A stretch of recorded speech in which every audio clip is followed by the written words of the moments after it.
Welcome to the Critical Christian Podcast. We're your hosts, Dan and Justin. We ask critical questions about the Bible and provide questionable answers. Dan, this week we are in Exodus chapter 4, possibly even chapter 5 if we can get through it. Possibly. And you think we're going to get through it because you are overly optimistic, and I don't think we're going to get through chapter 5 because you're underly optimistic. Because I prepared notes for chapter 4, and buddy, is there a lot of things we're going to talk about? Did you prepare notes for chapter 5? Nope. You're kidding. Didn't even get there. You're kidding. You should wait and see what chapter 4 holds. We're doing chapter 4 right now. I don't know why you think it holds. I don't know why you think we're going to blow through every chapter like there's nothing there to talk about. Because some of us don't want to do a book a year. We're studying, bro. You can free read on your own time. I ain't gonna do free reading. All right, anyway, so we're going to be doing chapter 4 today. And 5. Maybe chapter 5. Maybe. We'll see. I mean, chapter 5 doesn't have that much. There's not much. To be honest, there's not much in chapter 5. We just need 30 minutes? It's just a matter of time. All right, let's do it. Let's do it real fast then. So anyways. So if we do this and we're done by 8:30, can we do 5? Not a chance. 8:20? Maybe 8 o'clock. Oh. Okay, so. All right, just for that, I'm gonna take my time. Well, I don't know what you're doing. No, I am right now. Well, the first thing we need to do is recap last week. Oh, okay. What happened last week? Well, last week, the angel of Yahweh, or maybe the angel of Yahweh, but also is Yahweh, but is also an angel, but also speaks for Yahweh, who could also be Yahweh speaking for himself through the angel called the angel of Yahweh, meets Moses in a burning bush, and then reveals his name, except he doesn't reveal his name yet until chapter 6, but he did reveal his name in chapter 3, and then also in all of Genesis. Yeah. Then he was called to free the people, right? Yep. And chapter 4, God is preparing Moses to free the people. Yeah. He's going to get some magic tricks. He's preparing Moses and Aaron. Mostly Aaron. True, Moses and Aaron. Mostly Aaron, though. It does, well, Aaron's speaking, and Moses got the magic tricks. Right, yeah. So it's a two-man act. This is like a... Could have easily been a one-man act, but that's fine. I mean, it could have been a one-man act, but he was kind of a baby about it. Kind of. What was the name of those two magicians that always performed together until one got ate by like a tiger? Oh, Siegfried and Roy. It's kind of a Siegfried and Roy situation. You know, it's funny. I would have said Penn and Teller. I mean, yeah. Since one of them literally doesn't speak. Yeah, oh, that is spot on. This is kind of a straight guy, color guy type of situation. Uh-huh. One guy provides the color commentary. One guy is just the straight business. Yeah. Business in the front, business in the back. Yeah, so Aaron would be Penn, and Moses would be Teller. Interesting. Yeah. Isn't it funny the one who doesn't talk is Teller? It is pretty funny. Yeah, that works. Yeah. Although technically both of their names indicate non-talking, because if you're the pen, then you're also not verbalizing. Wait, hold on. Let me say that again. The one who is verbalizing is named Penn. You know what I think is interesting? So their names are opposite to their roles. All right. We really got sidetracked. This is why we can't do 2 chapters a week. Yeah, but you know what I think is interesting? Mm-hmm. Penn's name is Penn Jillette, and that's his first name. Wait, his first name is Penn Jillette? All one word? No, his first name is Penn. His last name is Gillette. Oh, you said that's his first name. I assumed you meant that was his first name. No, my point is he goes by Penn, and then Teller goes by Teller, so it goes by the first name and the last name. Interesting. It's like Cheech and Chong. Well, Gillette doesn't really roll off the tongue. Cheech Marin and Tommy Chong, you see? I know about Cheech and Chong. Yeah. Yeah. But, okay, but if they went by Gillette and Teller, I don't know about that. No, but you know what? Who knows? Because Penn and Teller doesn't really sound that good. Well, what's Teller's first name? I honestly don't know. Well, you got all these facts about Penn and Teller. I know. I was going to mention it, but I don't know what it is. Go-to guy here. So I'm going to find out real quickly here. I mean, Google will tell us. Yeah, what I mean by finding out. Anywho, let's get into this. While Yeah, I let's take actually this. read the Bible, hey? Yeah, See how easily we get sidetracked? I'm doing that on purpose. So that we're here till 9:30. Okay, if you just want to be in my company longer. It's Raymond. His real name's Raymond? Raymond, yeah. It could have been Gillette and Raymond. No, yeah, or it could have been Raymond and Gillette? Penn and Raymond, Penn and Ray, Ray and Penn, Ray Penn. Ray Penn. Yeah, that could have. Oh, you know you can't do that. Say it faster. Oh, I'm not gonna say it fast. Don't say it fast, guys. Do not say those two names fast. That's a big. You're gonna. YouTube already hates us. You're gonna get red flag. Your phone is gonna listen to you. You're gonna get red flagged by the FBI, and you're gonna be on somebody's list. Anyways, let's get into the text, eh? Oh, Exodus chapter 4, verse 1. Still? Okay. We're literally doing it right now. We're in chapter 5. All Wait, right. 4 or 5? 4. We'll be at 5 later. All right. 4. Sorry, I got carried away. We want to do chapter 4, verses apparently 1 through 6. All right. Then Moses answered and said, "But suppose they will not believe me or listen to my voice. Suppose they say the Lord has not appeared to you." So the Lord said to him, "What is that in your hand?" He said, "A rod." And he said, "Cast it on the ground." So he cast it on the ground, and it became a serpent, and Moses fled from it. Then the Lord said to Moses, "Reach out your hand and take it by the tail." And he reached out his hand and caught it, and it became a rod in his hand, that they may believe that the Lord God of your fathers, the God of Abraham, the God of Isaac, and the God of Jacob has appeared to you. Furthermore, the Lord said to him, "Now put your hand in your bosom." And he... Okay. All right. I forgot it said that in your translation. Okay, go ahead. And he put his hand in his bosom, and when he took it out, behold, his hand was leprous.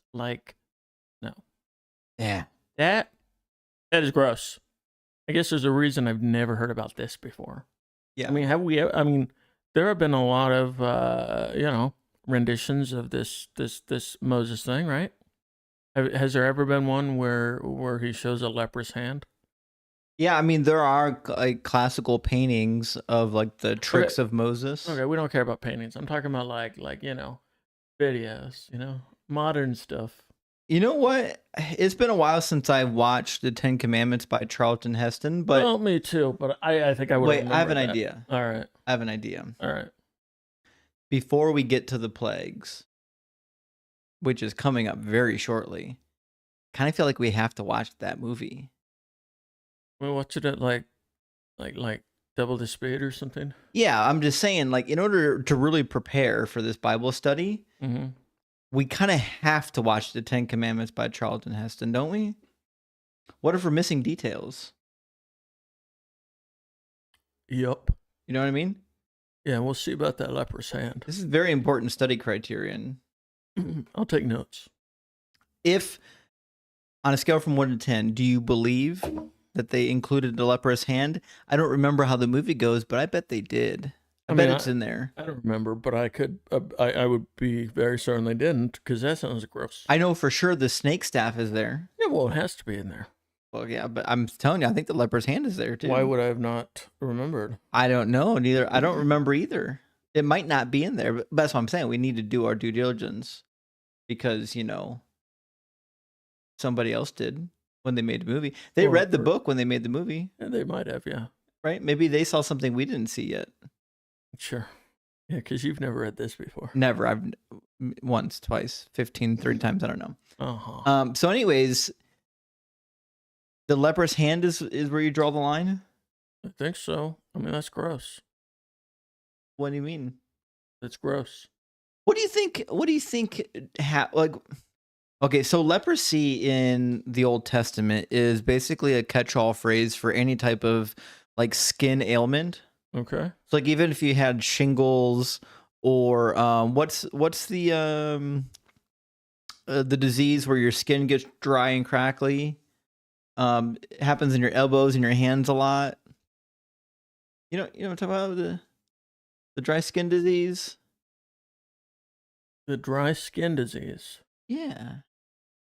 Eczema? Thank you. Thank you. Yes. I did it. So, like any type of rash or eczema or anything like that, all of those were kind of categorized into leprosy during this time period. Yeah, except in the New Testament, Jesus cures a leper, right?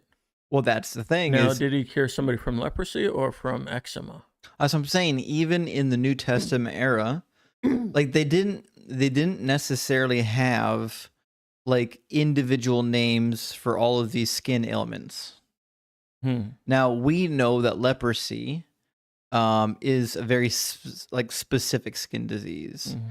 But in biblical times, like in time of Moses, it was just any skin disease.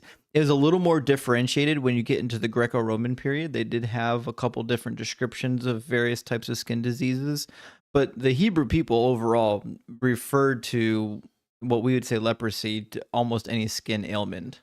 That doesn't sound very smart of them. Well, like, oh, he's got leprosy. Oh, who cares? And then it's leprosy. Leprosy. You know what I mean? why? How many different types of rashes do we have in English? A ton? Do we call them all rashes? Yeah, but you're saying that There you leprosy go. was a synonym for rash? No, I'm saying leprosy was a catch-all Right. for any type of. Well, then how did they tell people that they had the leprosy, is what I'm asking you. Well, I'm saying I don't know if they had. Did they qualify it with like the leprosy that with the arms falling off or what have you? That's what I'm saying is they were all forms of leprosy. Everything from eczema to like your limbs falling off would have been a form of leprosy. And if you see how leprosy is treated in the book of Leviticus and elsewhere, it seems quite clear that they referred to all kinds of skin ailments as leprosy, even though many of them were benign rashes that would just go away after washing. Or after like there is one blood ritual for taking care of a skin disease in Exodus. So like the what they call leprosy in the Bible, I'm just saying we should be careful not to assume that it always refers to this terrible disease in which your limb looks like it's falling off and you're in like dying, agonizing pain. It could literally just look like a rash or eczema. All right. But to the point though, does the leprosy or the rash or whatever it is, do you think that has a symbolic meaning? Because why would they? I'm sure Such a random. does. It's such a random display of power, isn't it? Yes, it is very. It's very odd.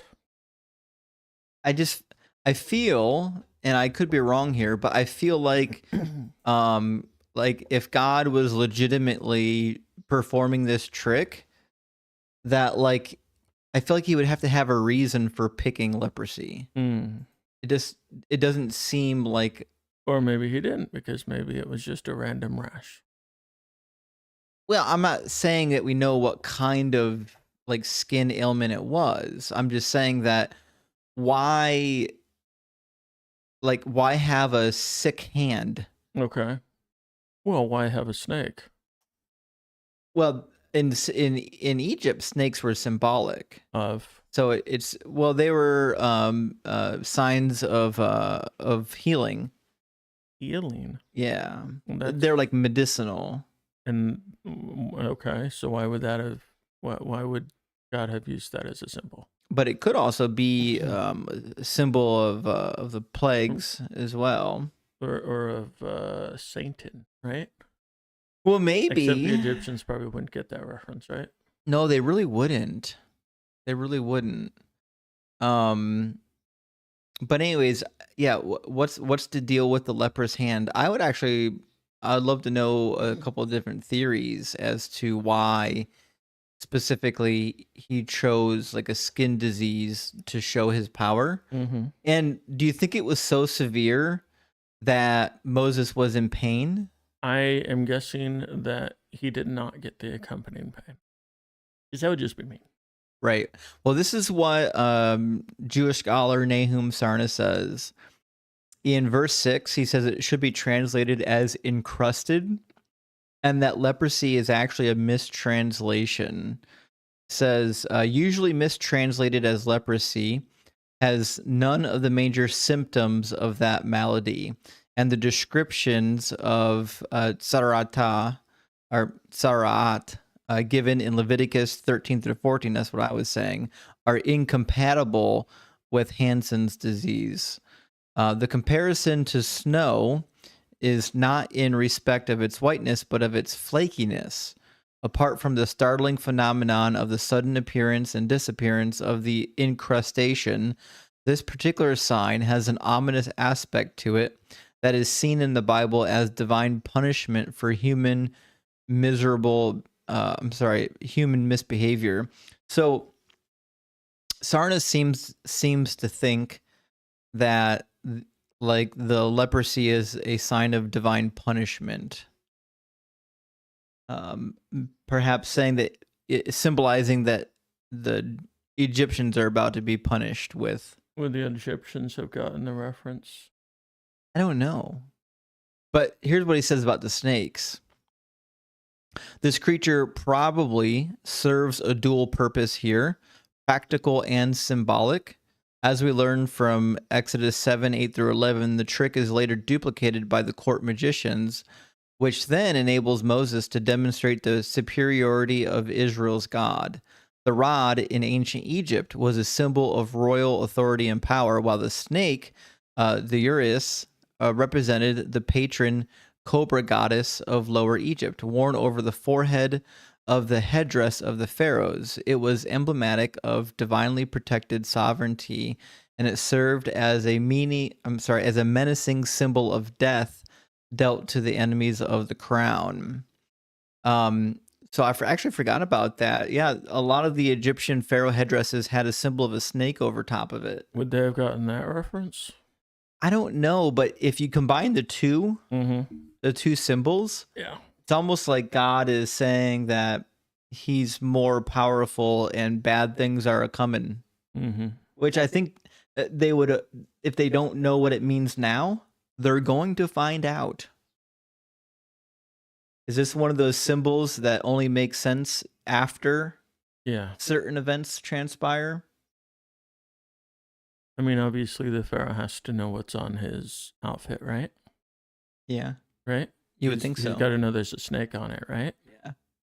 But I still don't know if while he's watching it, he would be like, oh, hey, yeah, I get it. Yeah. It's almost like as the plagues are happening and, his people are getting sick and his animals are dying, he's probably thinking to himself, well, I was warned, I already saw the power of God showcased in these tricks. And now the power of God is coming down upon my head and my kingdom. Not a bad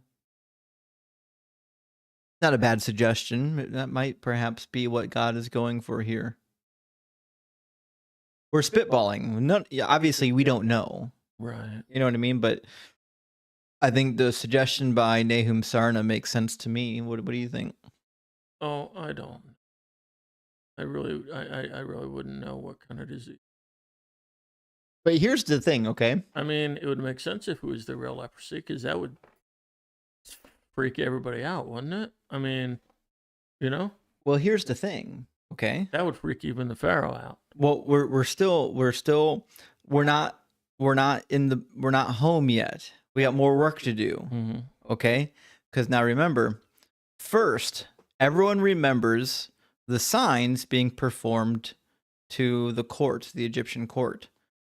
But that is us reading our memories into the text.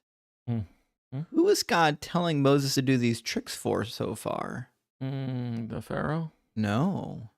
No. Oh, this is for the fellow Israelites. Yeah, right? That's our faulty memories trying to write the story in.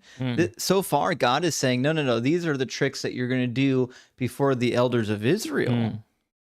So, question might be, if they have any inherent meaning, does that meaning does it have carryover to the Israelites? Do they know what it means? Right. I have no idea. Or is it to them just like a cool parlor trick? That's what I would assume.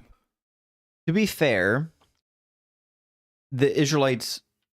Here's the other thing too, and I wanted to wait till we got to the verse, but he is going to the elders of Israel. Mm-hmm. How many of them still recognize him? A good amount, right? I don't know why any of them. Well, I don't know how that works. You know, because I mean, he fled when he was a young adult, right? Well, that's the thing. In Exodus, we are not actually told how old he was when he fled. We're kind of led to believe he was a young man. Mm-hmm. But as we shall see, that it's not that easy. It's not that easy, and I'm going to tell you why. Let's go quickly to Acts chapter 2, and I'm going to grab it Okay. in the New King James Version here. I said Acts chapter 2. I meant Acts chapter 7. Mm. Now, in Acts chapter 7, Stephen, the first Christian martyr, is actually giving like a history of what God did for the Israelites before his martyrdom. And he talks about Moses. Let's see what he says about Moses. Says, right.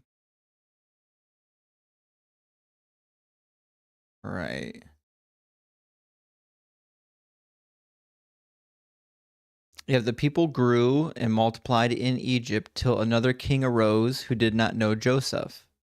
So now we're in Acts chapter 7, verse 19. This man dealt treacherously with our people and oppressed our forefathers, making them expose their babies so that they might not live.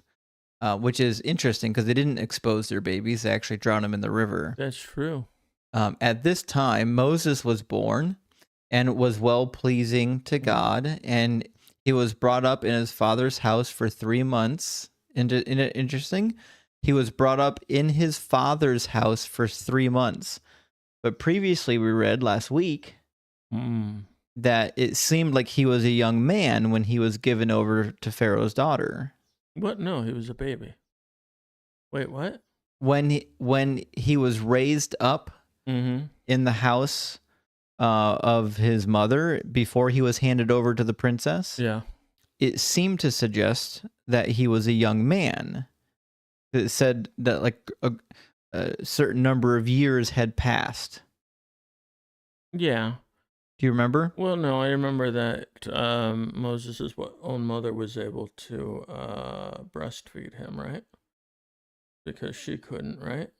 Right, and then how long did that go on for? Well, and I guess we thought maybe like till he was like 10 or 11 or something. Right, yeah, that's what we were thinking. According to the way it sounded like he was probably a young man, like a lad, Yeah. right? Mm-hmm. It says, the girl went and called the child's mother, Pharaoh's daughter, and said to her, "Take this child and nurse it for me, and I will give you your wages." So the woman took the child and nursed it. And when the child grew up, she brought him to Pharaoh's daughter, and she took him as her son, and she named him Moses because she said, "I drew him out of the water." One day, after Moses had grown up, he went out to his people and saw their forced labor. And this actually makes sense with the rest of, with other parts of the Bible, but it's hard to make sense of what Stephen says here, because it says he was brought up in his father's house for 3 months. Okay. Rather than a number of years. Yeah. So that somebody just got something wrong there. But when he was set out, Pharaoh's daughter took him away and brought him up as her own son. When Moses, I see. We might have been misreading it. I think I see what's happening here now. Okay. It says, at the time Moses was born, was well-pleasing to God, and he was brought up in his father's house for 3 months. For 3 months before he was set into the river. Oh. That makes more sense. Huh. There we go. That for his first 3 months, and then he was set in the river. And then it says, but when he was set out, Pharaoh's daughter took him away. So that's the chronology here. That makes more sense. So he was 3 months old. He was set in the river. Pharaoh's daughter took him away and brought him in as her own son. Moses was learned in all the wisdom of the Egyptians and was mighty in words and deeds. Isn't that weird? Yeah. Moses was mighty in words and in deeds. Probably thinking of Aaron there. Isn't that kind of a strange statement? Stephen's memory is not great. Now, this is the important part, okay? Well, he wasn't even there, right? He wasn't even there. Okay. Now, when he was 40 years old, it came into his heart to visit his brother and the children of Israel. Okay. So according to the narrative by Stephen, Moses fled to Midian when he was about 40 years old. 40? I know. When he was 40 years old. Now, that gives you a time frame. The next question is, how old is he when he goes back into Egypt? So he was with his father-in-law or whatever for what, 20 years? Is that right? Longer. 30 years. According to Stephen, okay, it was 40 years. What was it according to Exodus?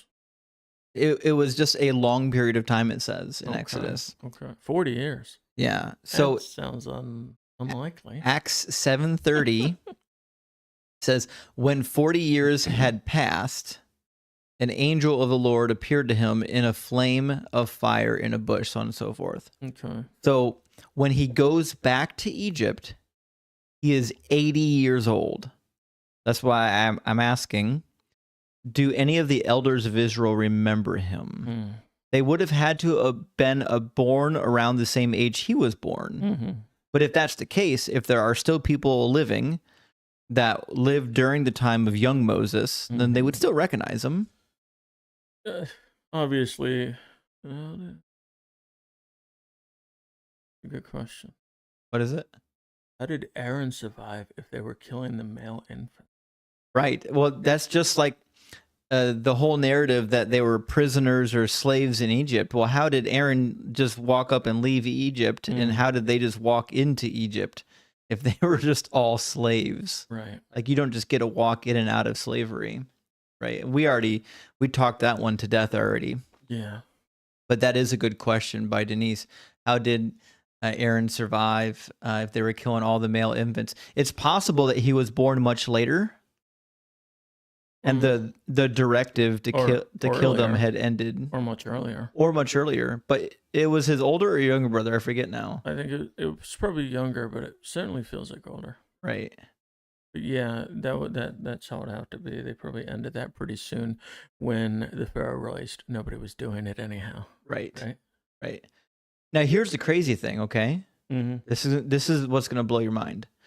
How many years did Moses spend in the wilderness before he passed away? Well, I know it had to have been, it wasn't 40, but it was close to it, right?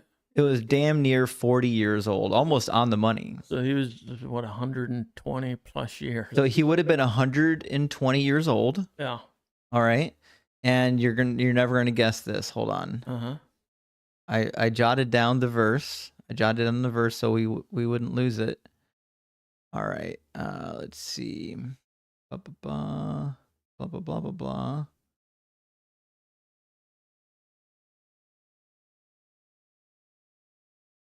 So going back to the book of Exodus. There we go. Going back to the book of Deuteronomy, chapter 34, verse 7, says that Moses was about 120 years old when he died. Deuteronomy 34:7. Well, I guess they got it right so, then. Interestingly enough, that checks out. So if we're consolidating all these passages, it seems as though we can say there was 3 periods of 40 years. 40 years in Egypt, 40 years in Midian, and 40 years post-Exodus or Exodus era, right? That's Quite a coincidence. It's easy to remember, at least. It is. It's a lot easier than like the ages of the patriarchs that we had to think of earlier. Anyways. So Moses is 80 and he's going to the elders. Yeah, Moses is 80. Isn't he an elder? Yeah, he's going to his peers. Yeah. His peers now. And he's got to convince them to, you know, hey, rebel against your masters, or, you know, the people that are... Oh, Aaron is older. Denise is doing some work behind the scenes for us. Denise says Aaron is 3 years older. I actually believe that. So Aaron, being older, would have been exempt, right? Yeah, from the you know, the drowning, or what Stephen called the exposing. Yeah. But we're not gonna worry about that today. So back at the bar, I don't know if we sufficiently talked that horse to death, beat that horse into the ground about the leprosy and whatnot. So he was 40 when he killed the Egyptian. Yeah. Is that right? Yeah.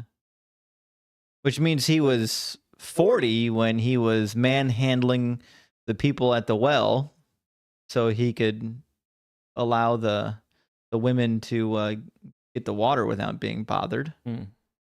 Which means he was 40 when Jethro was like, finally a freaking man to take these women off my hands. Yeah. Right? Yeah. Once you plug in the ages, there's some weird things that happen though. But yeah, when we get later in this chapter, the ages, we're going to talk about ages again. So let's not beat that horse completely dead right now. Okay. Let's read the next section, 7 through 9. All right. And then we'll talk 45 minutes about that too. Okay. And be done by 8, right? Well, the only note that I wanted to specifically mention here, I already mentioned it in the opening, which is that it says, Yahweh, the God of your ancestors, the God of Abraham, Isaac, and Jacob, has appeared to you, which means literally nothing to them. Because according to Exodus chapter 6, they've never once heard the name of Yahweh. They have no clue who Yahweh is, except that they know Yahweh's name all throughout Genesis. Okay. Because, you know, anachronisms. Right? Anyways, let's read the next section. And he said, put your hand in your bosom again. So he put his hand in his bosom again and drew it out of his bosom, and behold, it was restored like his other flesh. Then it will be, if they do not believe you, nor heed the message of the first sign, that they may believe the message of the latter sign. And it shall be, if they do not even these two signs, if they do not believe even these two signs, or listen to your voice, that you shall take water from the river and pour it on the dry land. The water which you take from the river will become blood on the dry land. This is also one of the plagues, right? Yeah, it's almost like he's giving them like a movie trailer, like a preview. Mm-hmm. Like, here's what's coming, boys. Right. If you like this, stick around. We got more. You know?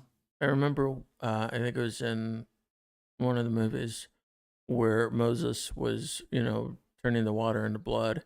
And then, like, the Pharaoh's, priests were, like, crushing berries into it and saying, look, we made blood, too. We did it! Yeah. I always wondered on this passage, when it says it turned to blood. Right, was it blood or was it red? Yeah, was it really blood? Probably just red, huh? Or was it just an idiom to mean red? Because certainly that is a possible reading of it, right? Like, whose DNA would that be? Right. I don't know. What's interesting here, it says, take some of the water from the Nile and pour it on the ground, and the water that you shall take from the Nile will become blood on the dry ground. Where are you reading that? Verse 9. Oh, well, it just says the river. You said Nile. Oh, sorry. My translation says the Nile. Why are you using a different translation than me? Just for fun. So, Maybe I'll use a different translation. sorry about that. I know you can use the message if you want. I'm gonna. So, what? Okay, so they're in the desert, right? Mm-hmm. I want to make sure we're understanding this correctly. They're in the desert. Is it safe to assume that, like, because remember when Moses kills the guy, he covers his body. Does he cover him in sand? Yes. Can we assume that it's sandy? Uh-huh. Is that a safe assumption? Very much so. It's sandy everywhere over there, isn't it? I don't know. I'm assuming so, but I don't know if that's because my Western mind doesn't know any better. But let's assume it's sandy, or at least it's like a very porous ground. Okay. It says to pour out the Nile or the river water on the ground, and then it will become blood. Okay, fair enough. But the ground would absorb it literally instantly, wouldn't it? Well, no. I mean, they must have lived inside of structures, right? Well, that's what I'm asking. Is it possible that this trick must be performed indoors for it to work properly? Well, I presume so, yeah. Because, like, if you're just doing this on the beach, how effective is this going to be? I mean, it would still be, red. Sure, yeah, Right. it could still be red, but I think you would lose the effectiveness of the trick if, like, the sand just turned red colored. Mm-hmm. If it was like a puddle of water and then the puddle turned into blood or to red, that would be much more effective, wouldn't it? Mm-hmm. And is it safe to assume that if you have a clandestine meeting with the elders of Israel, that you would want to do it indoors, Yes? not out in the public? Oh, well, sure. Okay, so if we're just putting some clues together here, can we assume that this is a closed door meeting between Moses and the elders? Well, Moses, Aaron, and the elders. Well, yeah, I mean, I thought that was very likely. Okay. Because, I mean, if it was with all the other Jewish people, then the elders might get upset. I agree. Hey, why didn't you come to us first? Right. So here's the next question. All right. Okay. And I had to ask myself the same question throughout this entire chapter because it kept coming up. Listen to what he says about the tricks.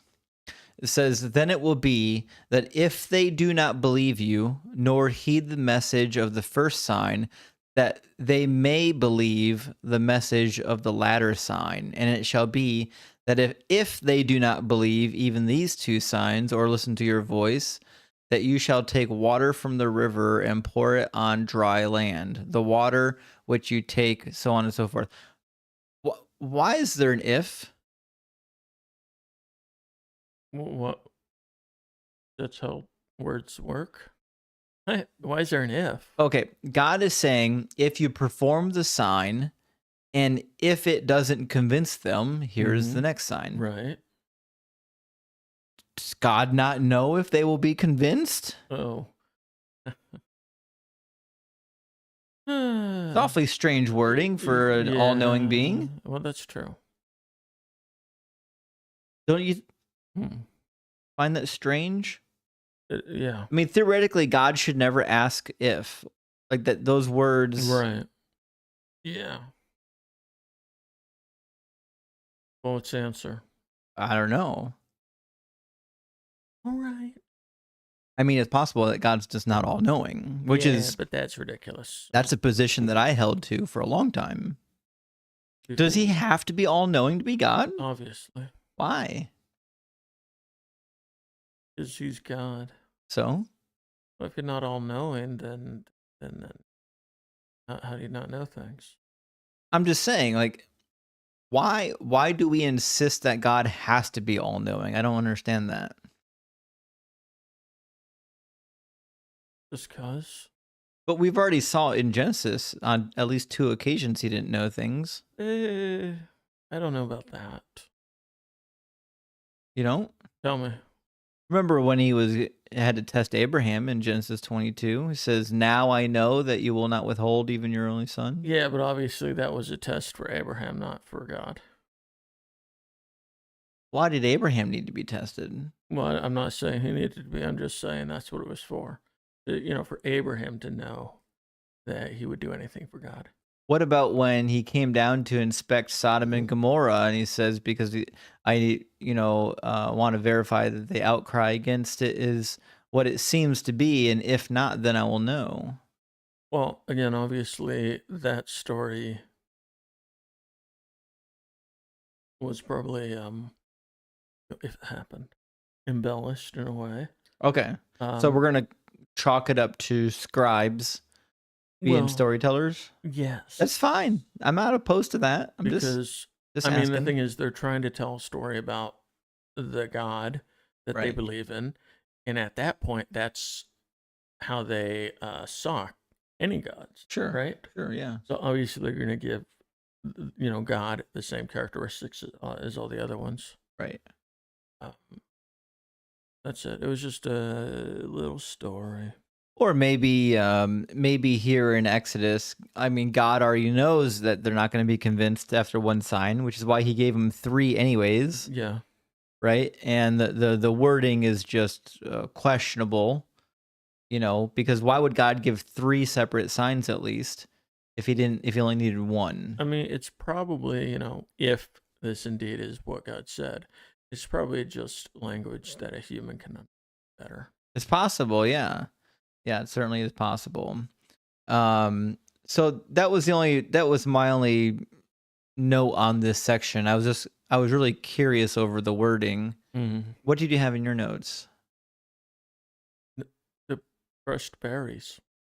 Oh, sorry, I didn't. All right, let's move on to verse 10 then. That was it. Yeah, verse 10. Let's do it. All right. Then Moses said to the Lord, "O my Lord, I am not eloquent, neither before nor since you have spoken to your servant, but I am slow of speech and slow of tongue.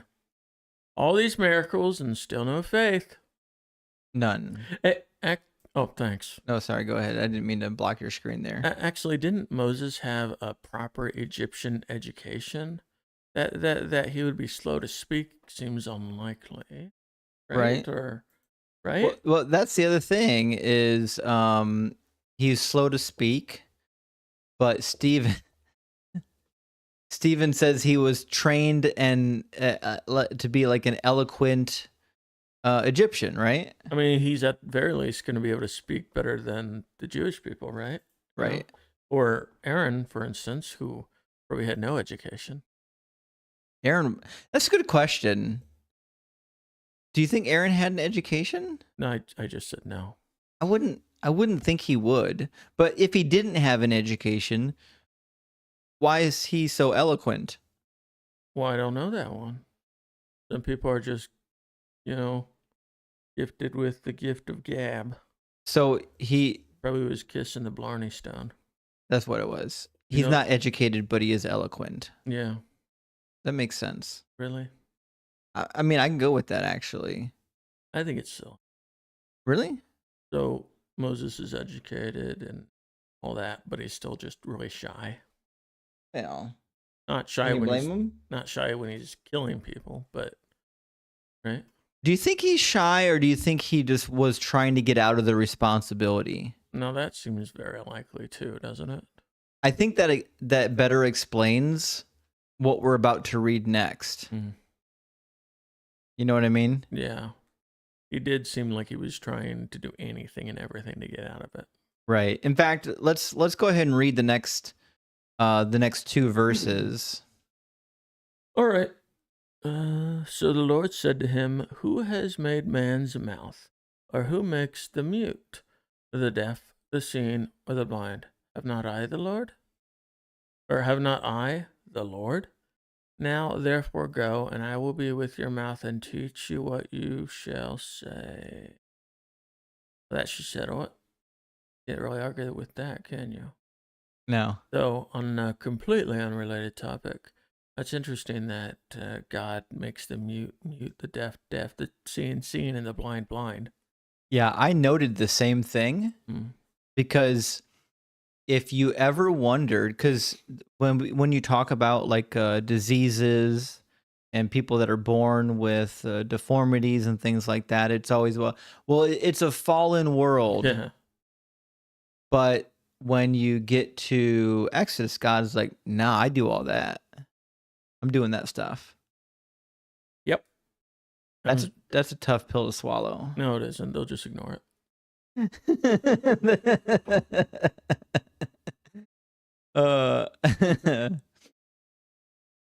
They will though, won't they? I would like you to answer it though. Enter what? How that works. How? What? Can you give me a more elaborate question? No. Oh, So is just admitting God does that to people? I mean, accordingly, yeah. According to the verse. Oh, good. Well, it's not great. I mean, the appropriate apologetic for this, though, is, well, God's ways are higher. Obviously, he had a greater purpose in mind. Well, that's dumb. For those childhood cancer victims. Right, yeah. Exactly. God gave me polio. Just joking. I like it when parents of say Down syndrome children say, well, this was actually a blessing for me because God was trying to teach me patience. Yeah, I gotta be honest. I'm like, wow, they did that he did that to your kid. If that's the only way God had to teach you patience, he's not resourceful at all. Yeah, it's very mean to punish somebody else like that. Right. Just to teach you patience. Do you think that children with Down syndrome, or adults even with Down syndrome, do you think that they suffer in life? Obviously. So would it be adequate to say that it is the suffering of somebody else that would bring about this lesson on patience? Mm-hmm. That's tough. It's ridiculous. It's a tough pill to swallow. But it's how they justify it. Because otherwise they'd have to, face the reality. I think this is where the appeal of a more deistic God comes in. A God who sets things in motion, but for the most part is a little bit hands-off. Mm. Because otherwise, you've got to blame God for a lot. Because God seems to be doing a lot, right? Is that it? Yeah. Oh, all right. I was waiting for you to say more. My older brother Jerry was a believer in a deistic God. He is actually Seventh-day Adventist, which is odd, although he won't admit it. Okay. But he always believed in a more hands-off God. His thought was God used to be involved with humanity early on. And then humanity kind of rejected him, and so now he's just kind of hands off, which is not quite a deistic God, but it's close. But it does make sense of the world. Like, if you believe that God, the reason why everything went to pot is because God was like, oh, you want to be on your own? You can be on your own. You know what I mean? Well, I mean, things were not great, even in the Old Testament, so I don't... No, they were not. Yeah. No, they were not. So that's what happens when God is with you. Even when God was with you, he was causing you to be blind and deaf. Yeah. And so on and so forth. Yeah. So I don't know what kind of improvement we're talking about. Yeah. All right. Well, let's read 13 and 14 together. I know they're separated in our notes, but let's read 13 and 14 together. Okay. But he said, "Oh my Lord, please send by the hand..." What? But he said, "Oh my Lord, please send by the hand of whomever else you may send." So please send by the... What is that?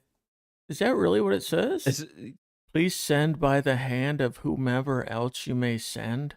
That's one of the reasons I love the New King James, is because it translates the Hebrew as woodenly as possible. That's probably exactly what it says in Hebrew. All right, so he's basically just, please send somebody else. Just send somebody else. All right. So the anger of the Lord was kindled against Moses, and he said, "Is not Aaron the Levite your brother? I know that he can speak well. And look, he is also coming out to meet you. When he sees you, he will be glad in his heart. Aaron was probably like, now where's my slow, dim-witted brother? Right. Did he get lost on his way back from the well? That's the thing is, we have to assume that God told Aaron where to find Moses. Because otherwise, how the hell how's he going to know? Right. He's in the wilderness. He's in the wilderness of Sinai right now, talking to a bush. No, that's by Midian, right? Yeah, close enough. Is it or no? Yeah.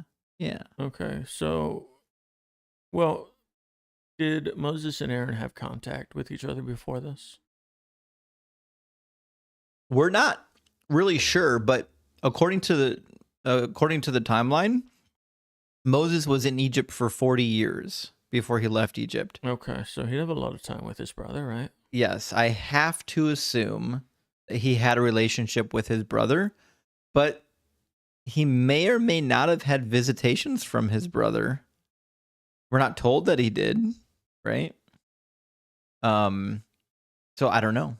I don't know. But let's imagine for a second that the last time he talked to his brother was before he fled. His brother, up until now, might not even know that he's alive. He might think that he's a fugitive and went off on the run, or he died, or who knows. So, in order for Aaron to go out and meet Moses, I think we have to assume that God was speaking to Aaron as well. Or else nothing makes sense. Right. And if that's the case, of course, that would explain how Aaron could even find Moses. So was Aaron still in Egypt at the time? It would seem that way, but here's the thing. Yeah. If God told Aaron where to find Moses, because he's sending Aaron basically, what kind of directions are you giving him? Go south for a while Until you find a burning bush? Like, how do you give directions in the wilderness? Well, I mean, how did they really do it? I don't know. How did people hit Midian more than once? I have no idea. You know? I have no idea. But he does he doesn't meet him at the burning bush. Like when Aaron does actually meet up with Moses, it's not at the burning bush. It's elsewhere in the wilderness, which we're going to get to here in a moment. Okay. But what did you have for this section? Anything we should discuss? I don't know. I don't know. I think we covered it all. I mean, I was wondering why isn't his brother a slave, but probably because even at this point, I mean, they weren't really slaves as much as they were, just people who expected to work a whole lot. It would seem that way. So, I mean, just the fact that Aaron can leave. I had a thought. Moses' mother was paid wages as a wet nurse or a nurse or a maid to raise Moses. Right. Do you assume she was paid well? I mean, probably, since it was the princess's kid. Right. Since the princess, Pharaoh's daughter, was ensuring the safety of this child, do you think maybe Miriam and Aaron and his mother and maybe father, do you think they all got special treatment? Miriam that's his sister. Oh. I mean, that sounds pretty likely, yeah. Yeah, do you think it's possible that they didn't struggle as bad as the rest of the people because of it? I mean, they definitely didn't. Right. Yeah. That's my guess. Yeah. Okay. But that could explain a little bit why Aaron can just willy-nilly, the brother of Moses, just walk out, although no one knows that they're brothers, but... Right. Yeah, if they did, they'd probably use him as bait or something. Yeah. Since, Moses is a murderer. Yeah, for sure. All right, let's read verse 15. Now you shall speak to him. I have one more thing. All right. in verse 14, it says, the anger of the Lord was kindled against Moses. And he says, is not Aaron the Levite your brother? Mm-hmm. Am I wrong? But I'm not. Okay. Does the Bible not say that the Lord is slow to anger? Well, yeah, but it took a while for, I mean, Moses was kind of pushing God's buttons a bit, huh? Is slow to anger a relative term? What does it? Well, I mean, yeah. How slow to anger is Yahweh? Because he seems pretty upset here. And the other thing, remember, okay? God is all knowing, Right. according to the book, kind of. Mm-hmm. Just not this part. God knew that Moses was going to do this. Uh-huh. God knew he would have to send Aaron. He knew all of this in advance. Mm-hmm. Why is he upset? Just because you know something's going to happen doesn't mean you can't get upset about it. Like, if you knew you're going to walk into your house and, like, you knew for a fact when you walked into your house, your refrigerator is going to be turned off and all your milk is going to be bad, Mm-hmm. right? Mm-hmm. And then you walk into your house and your refrigerator is turned off and all your milk is bad. How upset are you if you already knew it was going to happen? Still pretty upset. You think? Yeah. You didn't get it out of your system beforehand? You don't get these things out of your system until you actually see it. You don't think so? No. Really interesting. And that's exactly not how I would operate. I would, the minute I'm aware of something, I would process it. And then when I get into the situation, I've already processed it. It's over. I'd be like, okay, I have to see what actually happened. No, you don't have to see. I know. You already know because you're all knowing. I know, but I'd still want to see it. But you're all knowing.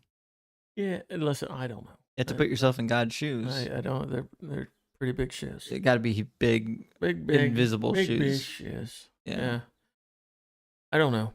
I mean, I just don't know. I'm just saying, it's a little weird that he's upset like this, given that he knows this is all supposed to happen. Theoretically, he probably planned it. Like, we read the Joseph narrative. Everything is pre-planned. Yeah. Right? And according to Romans chapter 9, everything that happens to the Pharaoh is pre-planned. In fact, God's about to predict the future here. In the next couple of verses, he's going to predict the future. Mm-hmm. So, like, it all seems planned. What's the anger for? Why are you so upset?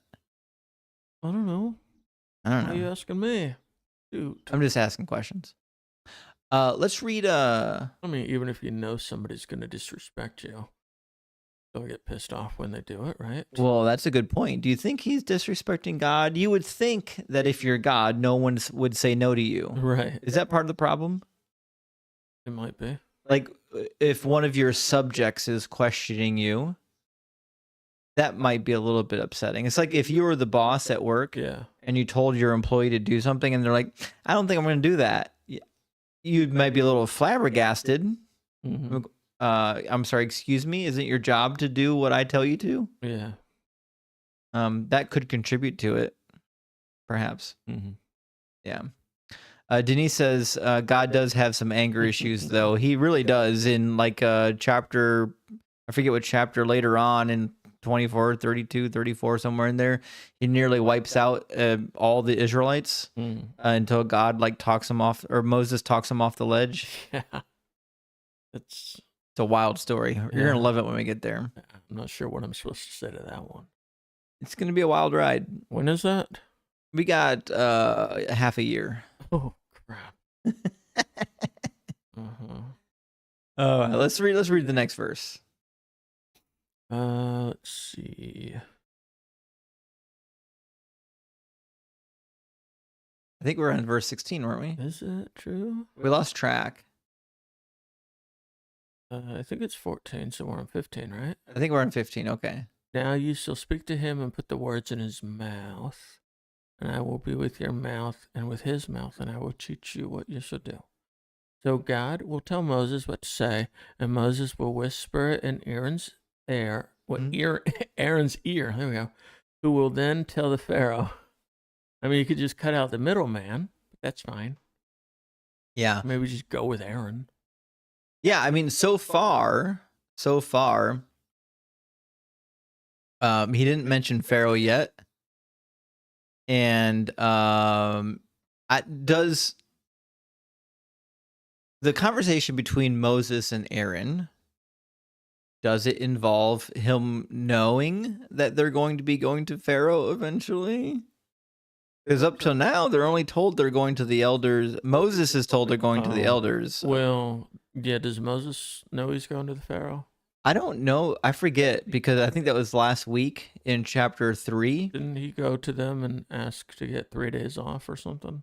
He did, yeah. It says, "Go and assemble the elders of Israel and say to them, the Lord God of your ancestors, the God of Abraham, Isaac, and Jacob has appeared to me," so on and so forth. And then he says, "They will listen to your voice. You and the elder of Israel will go to the king of Egypt." So in the instructions from last week, he's going to perform these signs, it looks like, before the elders, convince the elders that Moses, Aaron, and the elders of Israel are going to go before Pharaoh. So clearly not slaves. Yeah. Clearly laborers. Right. The elders of Israel don't just get to congregate and then go assemble in front of Pharaoh if they're like actual slaves. Yeah, I get that. Yeah. That's all I had to say about that. And that's all I had to say about that as well. Verse 16. So he shall be your spokesman to the people, and he himself shall be as a mouth for you, and you shall be to him as God. I assume that means Moses will assume the role of God in Rod's place. That's my God's thought. place. Ugh. Otherwise, that's going to be a lot of familial tension. Yeah, right. You shall be him as God. Can you imagine your younger brother being like, "Yeah, I'm pretty much God to you"? Yeah. That's not gonna turn out well. It's a weird way to word it, right? Don't you think Aaron already has a weird relationship with Moses? Because Aaron's like, you had such a cushy life growing up in the palace. We're down here working, Moses, while Mr. Palace Boy up over here learning Egyptian and fraternizing with Egyptian women. Yeah. Had the easy life. You don't think that would cause some strain between the two of them? Let's just assume he's the older brother. Right. And Moses is here acting like the older brother. Yeah. And, you know, Aaron may have been like, if it wasn't for me and Miriam, you wouldn't even be alive right now. Yeah. Except it seems like Aaron's a pretty decent person. Yeah. So I don't know. Minus the whole calf incident and whatnot. But The what? the golden calf incident. Was he involved in that? Yeah. I don't know about that. We'll worry about that later. Yeah. We'll worry about that later. Yeah. All right, let's read 17 and 18. And you shall take this rod in your hand, with which you shall do the signs. So Moses went and returned to Jethro, his father-in-law, and said to him, "Please, oh please let me go and return to my brethren who are in Egypt, and see whether they are still alive." And Jethro said to Moses, yeah, you can go. I don't know why you're asking me, but that's fine. Yeah. And that was my thought as well. Why is Moses asking his father-in-law for permission? Probably because Moses is an idiot. Well, I had a thought. Okay. He might be an idiot. But I have a thought, okay? What if he is working under Jethro, just like Jacob worked for Laban? Right. Except Moses is learning how to be a priest of Yahweh, which would explain why all the priests of Yahweh come from Moses's line. They come from the Levites. Was Jethro preparing him for his future? Well, let me know that you say that. Maybe. But obviously I didn't think of that. It's possible. Yeah. I mean, that makes a lot of sense. Right. And how long did... Because Moses would need to be a priest, right? Eventually. You would think so. So how's he doing that, you know? And he does... Jacob works for Laban for, what, damn near 20 years. Yeah, so what, Moses is going to work for him for 40 years? as a full-grown adult. Remember, according to the timeline, Jacob was 77 years old when he went up to Laban's house to hide away. Yeah. And he married the daughters at 84. Mm-hmm. And it was still worked for him. Makes you wonder how old Laban was. Bruh. If that's the case, Laban had to been like a 200 years old. I don't know. Well, how old was Jacob when he died? Was that like 100? I forget. 46 147, yeah. So, I mean, he probably was more like, 60. Right, yeah, but Laban, though. 30. Laban was theoretically probably the older brother of Rebecca. Well, yeah. So if that's the case, if we assume Rebecca was at least, I don't know, what 20 or 30 when she had Jacob, Yeah. then we have to assume that Laban, when Jacob arrived, Mm-hmm. was around 100-ish, 105. Why do you think Laban was older than Jacob? Because Laban is his uncle. Mm-hmm. And usually your uncle is older than you. I appreciate that. But Rachel was... Rebecca? Whatever. Yeah. Right? Rebecca. What are we talking about? Laban's sister? Yeah. Isaac's wife? Oh, are we talking about Isaac? I thought we mentioned Jacob. Jacob is Isaac's son. Yeah, but Jacob's the one who had the deal with Laban. That's what I'm saying. If Jacob was 77 when he went to Laban, and Laban was 30 years old, Okay. 30 years older than Jacob, then he would have been 107. And then he worked for 20 years. Then Laban would have lived to like 127. So Laban probably had a long life, just like Isaac, Rebecca, and Jacob had long lives. Rachel is Laban's daughter. Yes, Rachel and Leah are Laban's daughters. Exactly. Okay. Yeah. Well, so if Rachel was, say, 15 at the time, then Laban could have been 35, 40. I mean, it's possible he was half the age of Jacob at the time, right? No, Laban would have been older than Rebecca. That's what I said. Yeah. Well, Rebecca. yeah. That's Jacob's mother. Okay. Oh, okay.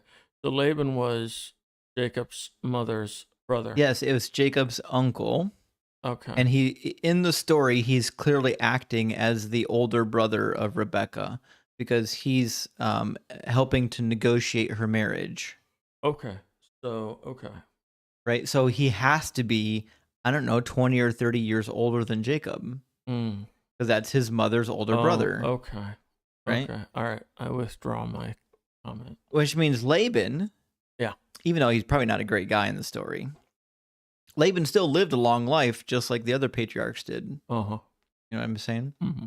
Anyways, all that to say, I have no clue what that has to do with the verses we were just reading. How did we even get here? I've already forgotten what led us down that rabbit trail. I don't know. But it sounds to me like we should read the next verse. Okay. All right. Now the Lord said to Moses in Midian, "Go, return to Egypt, for all the men who sought your life are dead." He must have been gone a while. And that's what we said. He was gone for 40 years. 80. Huh? 80 years. 40. 80. Mm-hmm. Well, he was 80 years old. He was gone for 40. He left when he was 40. Right, yeah, sorry. And he returned when he was 80. Yeah, I misunderstood what you were saying there. So 40 years. Right, he was gone for 40 years, right. Yes. But he was 80 years old when this happened. Right. Yeah. Now, I'm just thinking, who were the men that wanted him dead? The Pharaoh? Yeah. The maybe the friends of the guy he killed. If the Pharaoh was older than Moses, which he almost has to be if he's dead now, then we have to assume that Moses was there during the second half of the Pharaoh's reign, Okay. which is interesting. Which means if it was Pharaoh Ramses II, then we could date Moses' lifetime towards the end of his reign. Okay. I mean, it would have to be.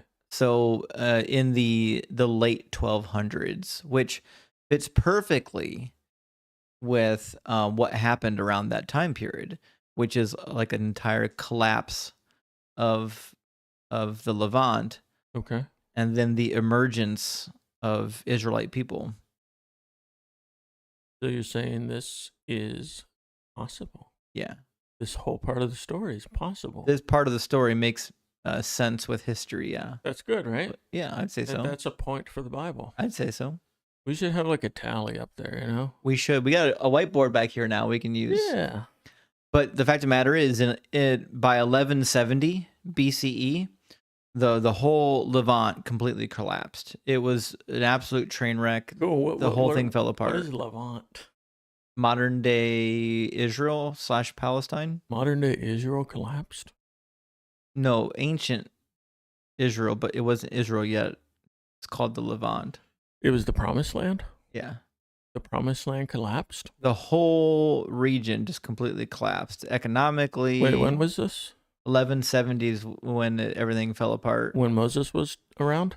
Shortly after the Exodus, according to the Bible, kind of. But didn't they go into the Promised Land and everything was good? Everything was not good. I don't remember. They fought for 300 years. Oh, when they got in there? Yeah, they didn't just come in and everything was good. They came in and they had to fight for 300 years to take possession of the land. Oh, I haven't gotten that far yet, but Okay, that's what happened. yeah. Thanks.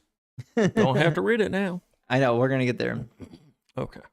So anyways, long and short of it is, if 19 holds true, and we can assume that this includes the Pharaoh, then it must be towards the later half of that Pharaoh's life, not at the beginning, which means we can push the Exodus date later. But that does mean that we need to ignore 1 Kings chapter 6.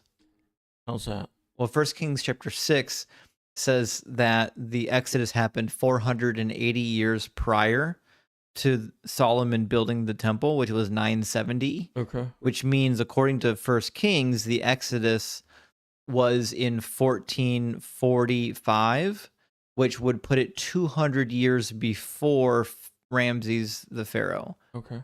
So in order to stick with this timeline, the timeline that actually matches history, we just have to throw out 1 Kings chapter 6, which I'm perfectly happy doing. You were saying Kings wasn't very reliable, right? There's a lot of bad dates in the book of Kings, man. Who wrote that one? No one knows. Huh?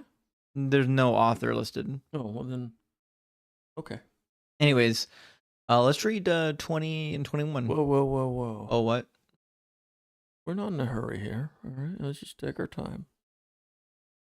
Okay. 20 to 21, you said. Sure, yeah. And then Moses took his wife and his sons and set them on a donkey. And he returned to the land of Egypt. And Moses took the rod of God in his hand. And the Lord said to Moses, when you go back to Egypt, see that you do all those wonders before Pharaoh, which I have put in your hand. But I will harden his heart, so that he will not let the people go.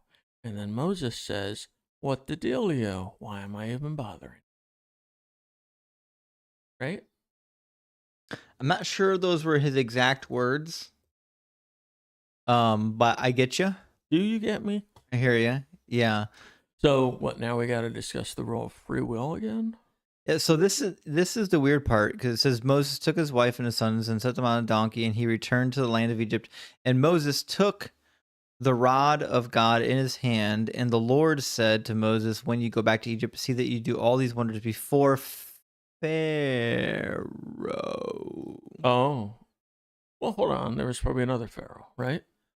Definitely another Pharaoh, but previously we weren't told that he was going to be doing this in front of Pharaoh. That was last chapter. Right now, we were just talking about what to do in front of the elders. Oh, So it's almost like God is saying, hey, don't forget. Also do these in front of the Pharaoh. It's not just for the elders, it's also for Pharaoh. You know what I mean? mm-hmm. But buddy, I got a lot of questions All right. on this section. We're about to lose our whole night on this section. I see that. Yeah. I got some questions. First of all, who are his sons? Yeah, right? Are they ever mentioned ever again? Yes, they are. Oh, nice. Do they have stupid names? Yes, they do. Nice. Yeah, they certainly do. And we've got some problems in the narrative. All right. There are two sons. Previously in Exodus chapter 2, we learn about the first son who was named Gershom. Okay.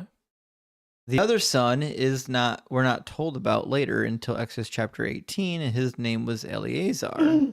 I remember him. Different Eleazar. Very popular name. I can see why. Very popular name in the Bible. So Moses has two sons. And here, according... do you think he named him after the other Eleazar? I don't know, actually. That's a good question. That was Abraham's Eleazar, right? Well, if you go to Exodus chapter 18, it tells you why he named the sons. In fact, let's just read it. All right. It says, Jethro, the priest of Midian, Moses' father-in-law, heard of all that God had done for Moses and for all of the people of Israel, and how the Lord brought Israel out of Egypt. After Moses sent away his wife Zipporah, his father-in-law Jethro took her back, along with her two sons. The name of the one was Gershom, for he said, I have been an alien in a foreign land. And the name of the other was Eleazar, for he had said, the God of my father was my help and delivered me from the sword of Pharaoh. So Moses gives both of the boys' names. This is Jethro, Moses' father-in-law, along with Moses' sons and wife, came into the wilderness where Moses was encamped at the mountain of God. Cool. So there are two sons. As far as I can tell, only one of them is named in Exodus up to this point, and it was Gershom. And then they go into Egypt with him. It says Moses took his wife and his sons and put them on a donkey. Now, you would think that at some point in time, Moses sent his wife and sons back home. And we could read about that, because that's what Exodus 18 says. But that doesn't show up in the narrative anywhere. Somebody cut that out. Oh, I have no idea what you're talking about. Can you use smaller words? Yeah. Okay. In verse 20, it says Moses took his wife and his sons and put them on a donkey, and they went into Egypt. In chapter 18, Jethro comes out of Midian with Zipporah, his wife, and the two sons to meet Moses in the wilderness. But it says that Moses sent them back. It says Moses had sent away his wife Zipporah, and his father-in-law took her back along with her two sons, which implies that he put away his wife. Actually divorced his wife. Put away? Is it something I should know about? Yeah. Just like some words that I should know? Yeah. That's usually code for send away, put away, divorce. I don't know what you're talking about. I gotta be honest. Exodus 18. Yeah. After Moses had sent away his wife Zipporah, his father-in-law Jethro took her back. Okay. Along with her two sons. Okay. And then in chapter 18, Moses and the two sons go to meet Moses in the wilderness. I'm asking, is it safe to assume that Moses had divorced his wife?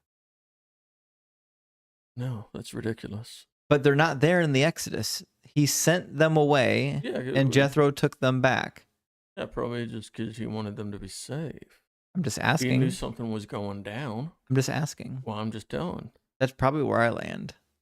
What? I don't know if we can conclusively say that he got a divorce. I think that would be frowned upon if you're God's emissary. Kind of. God would be like, "Hey, listen, can you please, you know?" Yeah. Especially since it wasn't really necessary.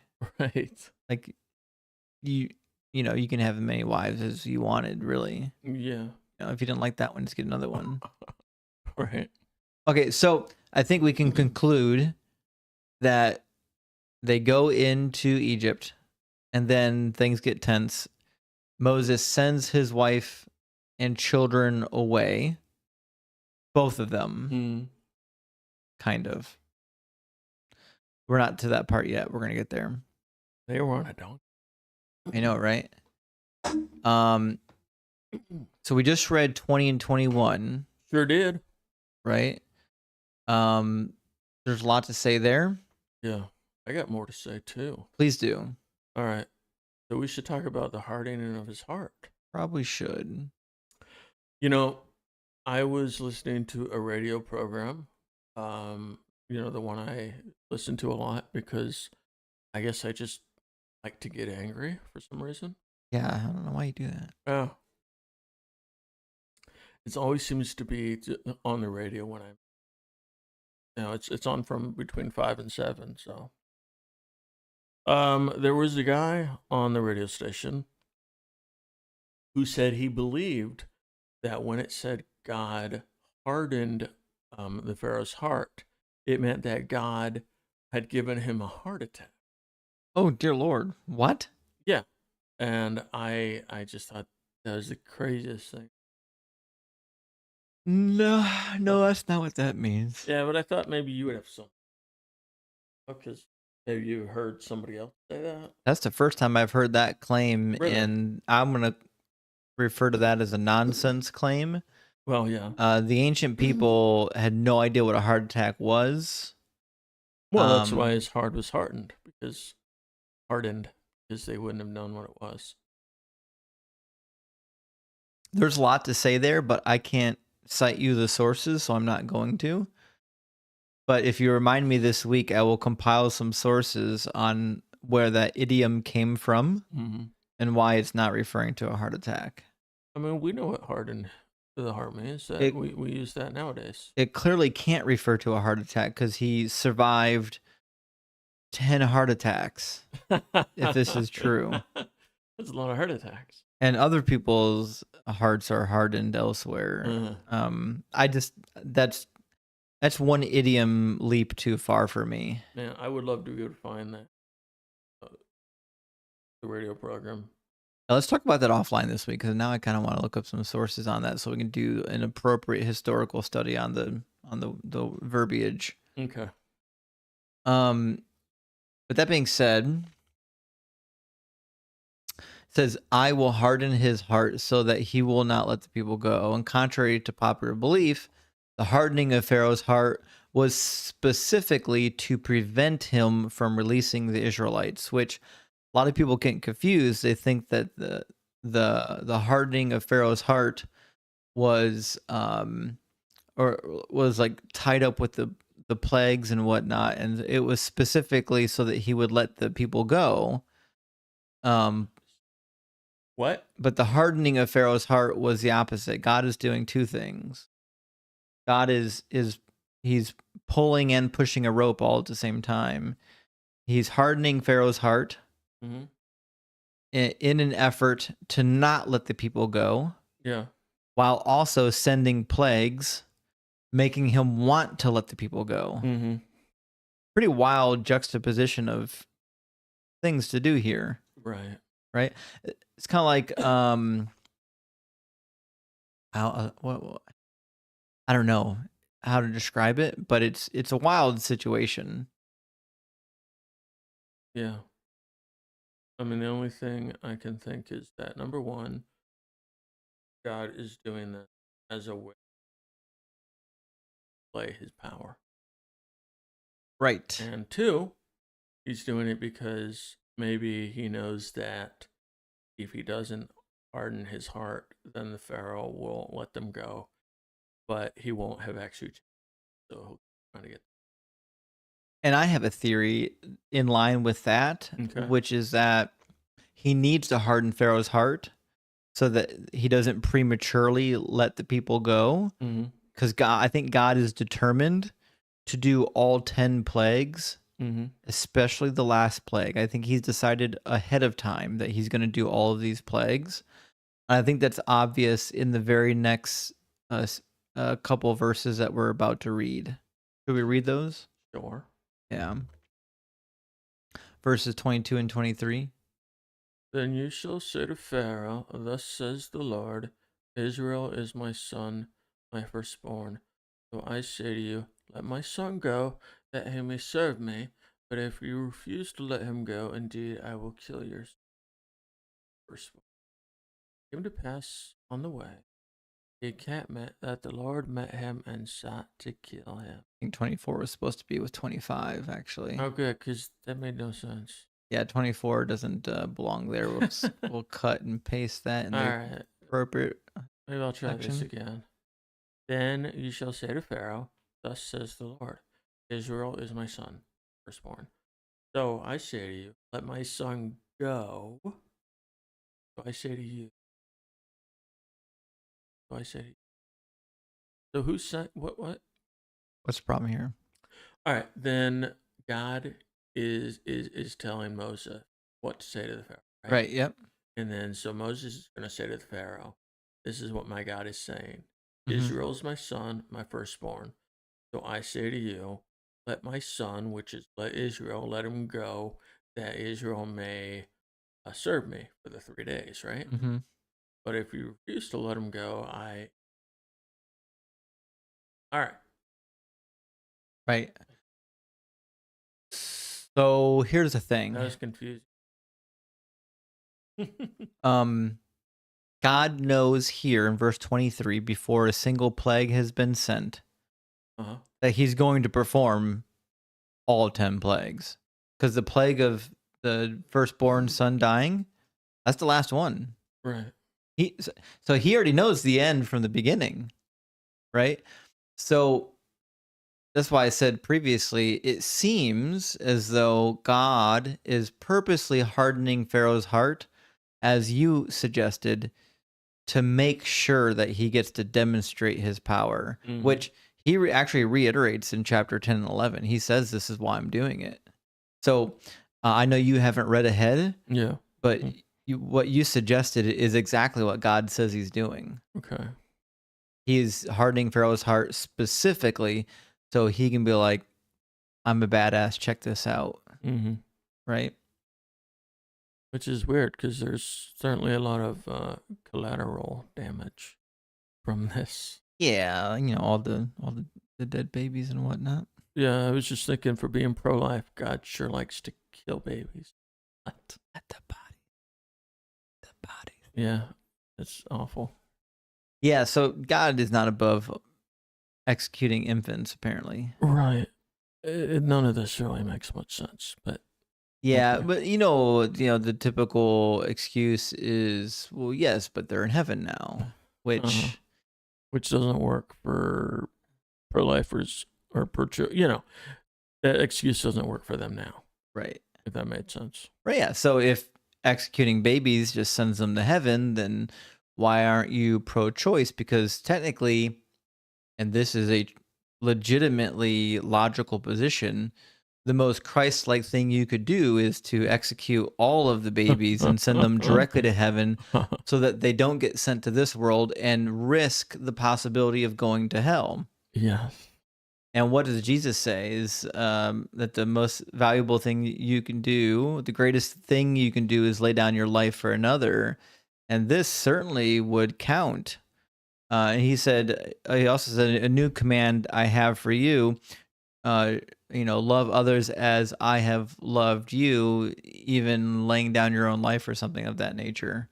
So by sacrificing your immortal inheritance to ensure all of these babies go to heaven, you're actually doing the work of Christ.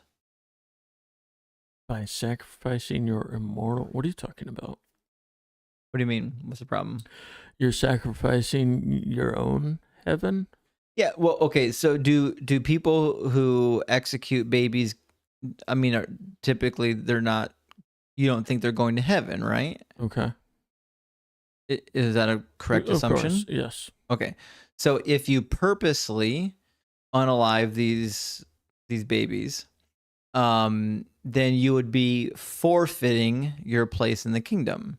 You'd be sacrificing your life, right? To ensure that the babies do get to go to heaven, which means you're actually doing the work of Jesus. You're laying down your life for the life of another. That's why he says, Well, it's an interesting point. John 15, 12 through 14, this is my commandment, that you would love one another as I have loved you. No one has greater love than this, than to lay down one's own life for one's friend.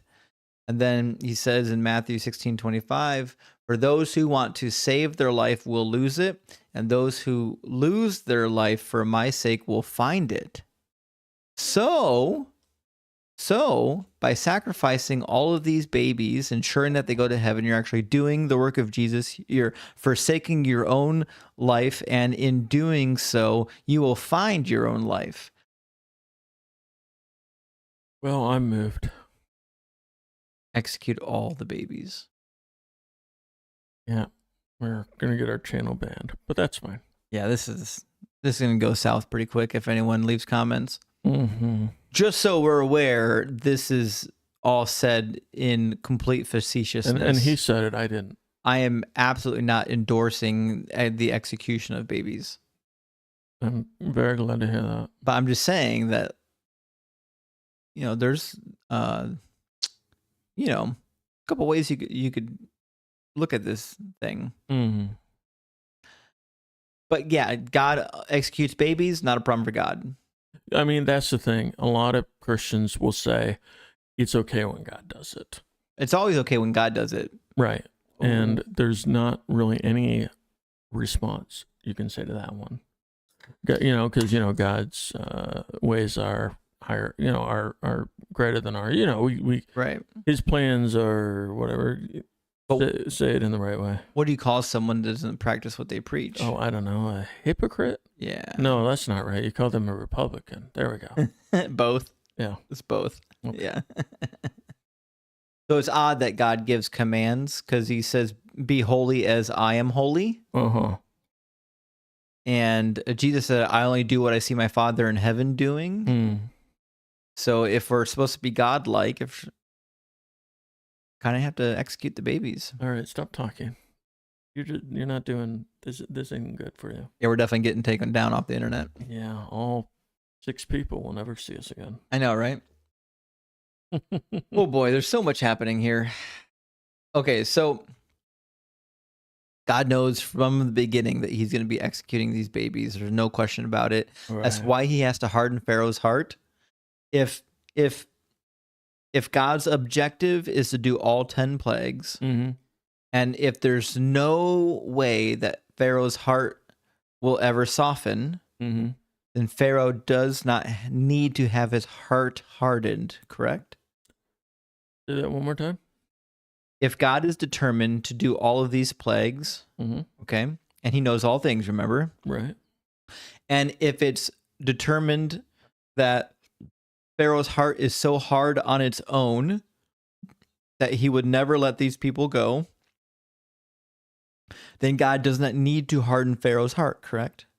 Well, it wasn't determined that. We know that Pharaoh's heart is not hardened on his own.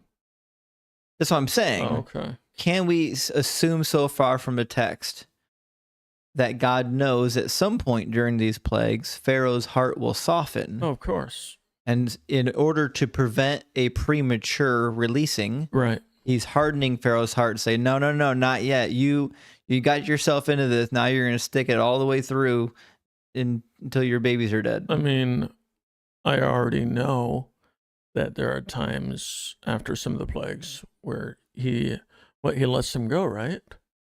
Yeah. But then after like the 4th plague, it's hardened. Yeah, exactly. Like, bring him back, because God is like, I ain't done. Right. Even though the Pharaoh is like, I am. It's kind of like back in the olden days when your parents caught you smoking cigarettes, and then they made you smoke like 30 packs until you were sick. They're like, well, this is what you asked for. This is what you're going to get. You got a hard heart. You're going to have a hard heart. It's Seems like that's kind of what's happened, huh? And I would be perfectly fine with that, except for all the deaths, The babies. all the innocent deaths. Yeah. So, That is kind of a problem. kind of. There's a lot of Christian rationalizations for why God executes innocent people. Okay. The problem is that it goes against his own sayings. Like if you read the Proverbs, was it Proverbs? I forget. God says, there are 3 things, no 4 that I hate. Something like that, or 6 or 7, I forget. He lists certain things that he hates, and the thing that he hates is the shedding of innocent blood. Like, well, oops. Right. Buddy. So anyways, let's read 24 and 25. And it came to pass on the way at the encampment that the Lord met him and sought to kill him. Wait, the Lord met who? Moses. And sought to kill Moses? Yep, keep reading. Okay. Then I already read this. You didn't. Okay. You accidentally read 24 after 23. No, I meant I already read this. I should know what's happening, but this still doesn't make sense to me. Yeah, just read it. Yeah. All right. Then Zipporah took a sharp stone. Okay. Then Zipporah took a sharp stone and cut off the foreskin of her son and cast it at Moses' feet and said, "Surely you are a husband of blood to me." You know, it's funny. This almost sounds like a bad thing to say to your husband. Yeah, kind of. Can you imagine a circumcision done using a sharp stone? Probably wasn't even that sharp, right? Probably had to try a few times, you know? Yeah, it's painful. I think she was pissed. But why? And you know what else I think? Huh. I think that, and this is speculation, okay? This is all speculation. But it's my personal opinion that it was this event that led Zipporah and the sons to go back to Jethro. Okay. Didn't Moses already tell them to leave? No. On the donkey? No. Yes, he did. He took them into Egypt. No, he led them out of Egypt. He took them into Egypt. Scroll back, would you? Yeah, we'll read back. It says, so Moses took his wife and sons and put them on a donkey and went back to the land of Egypt. Right. Put them on a donkey so that they would go home, and he went to Egypt himself. Isn't that what it was? Not even close. What? Says Moses took his wife and sons and put them on a donkey and went back to the land of Egypt. And he himself went back to Egypt.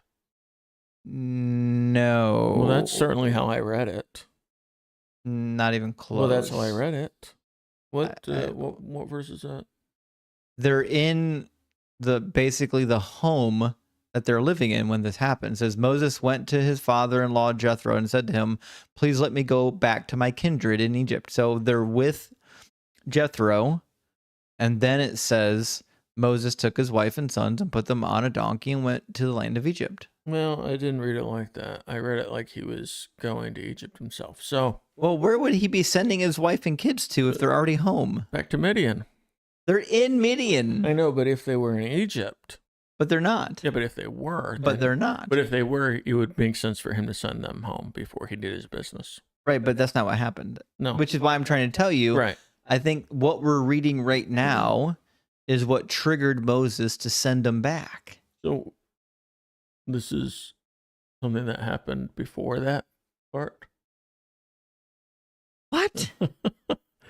So, all right, Moses already sent them. Wait. Oh, okay. So now they're in Egypt with him. Moses, Zipporah, and the 2 sons saddled a donkey and basically went on their way to Egypt. All right. So now they're in Egypt. Almost. It says on the way. Okay. At a place where they spent the night. Okay. The Lord tried to kill them. So they almost made it to Egypt. The Lord tried to kill Moses. On the way from Midian to Egypt. I'm sorry. Is this making sense to you?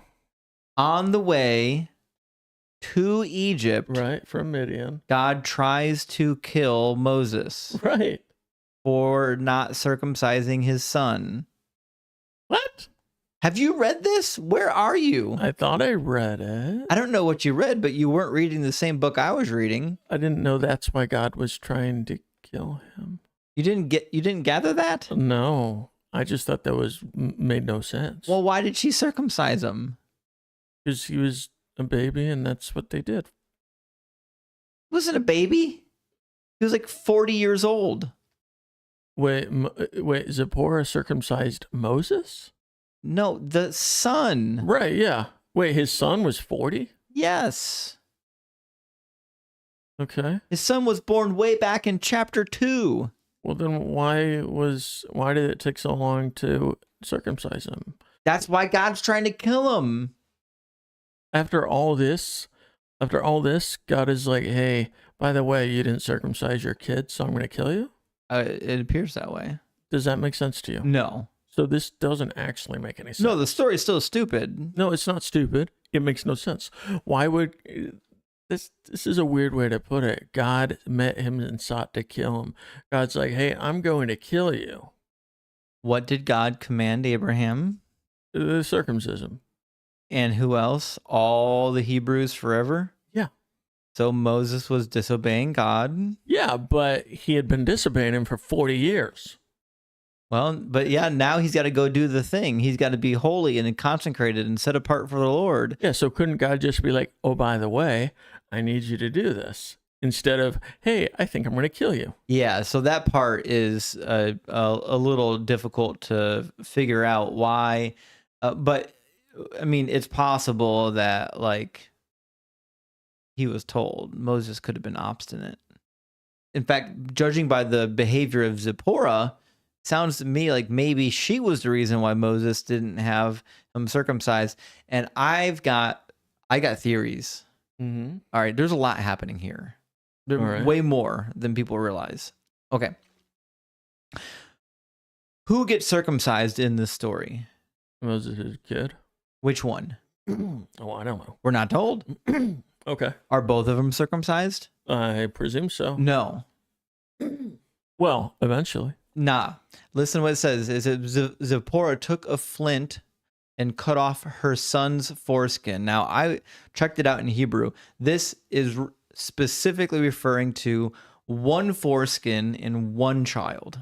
Yeah, but then later she would have done it to the other one maybe or something. I don't think so. Okay. Because it would have said that she did it to both children, but she only did it to one. All right. All right, keep listening. All right. Which one of the children has been named up to this point? Gershom or something? Gershom. Well, he's the oldest, right? He's the eldest. Okay. And the second one, Eleazar, is not even named. Mm-hmm. Okay. Now, if you read the... Well, maybe he wasn't born yet. No, he was born. Cool. Because it says that he took his wife and sons, plural, into Egypt. Okay.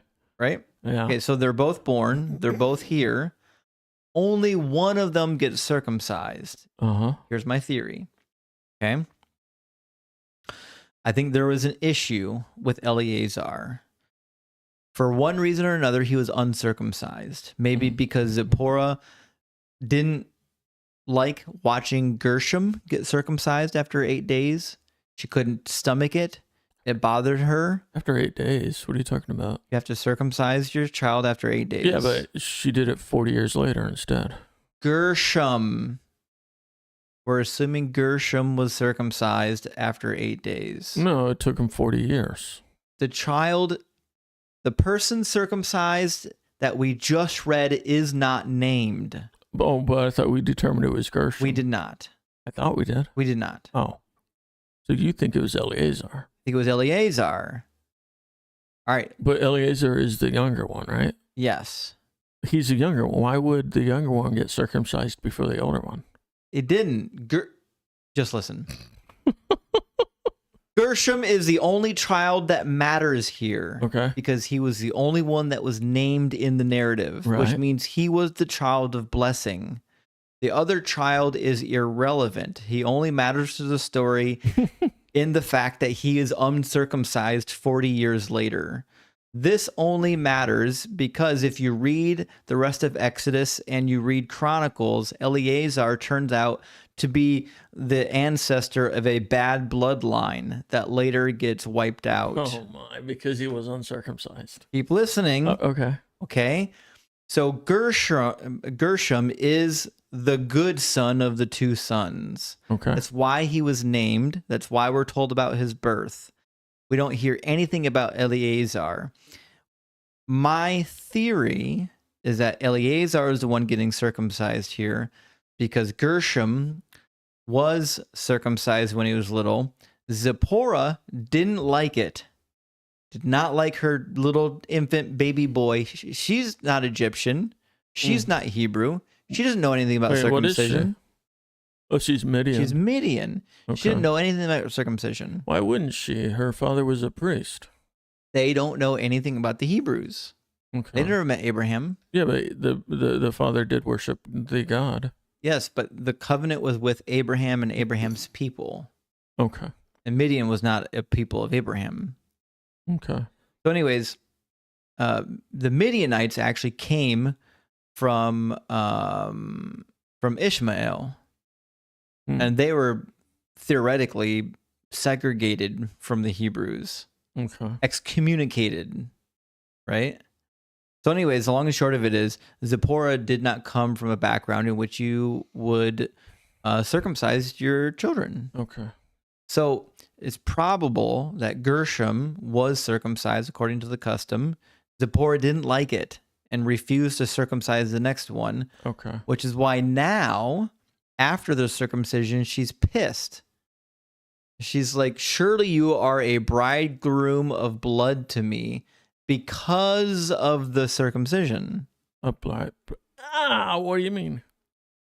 Surely you are a husband of blood. And I know it says right there. What does that mean?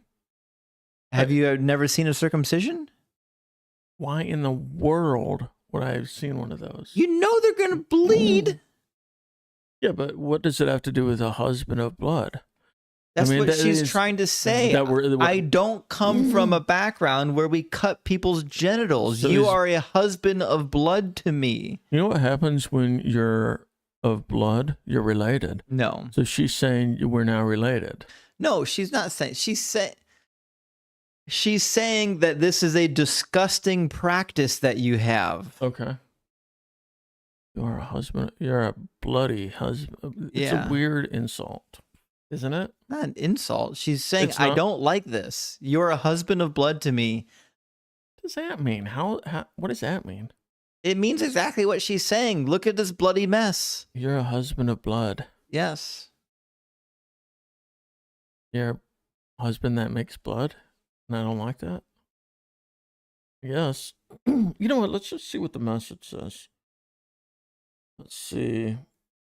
You're a bridegroom of blood to me. That did not help at all. Okay. Not at all. But I always look to the message.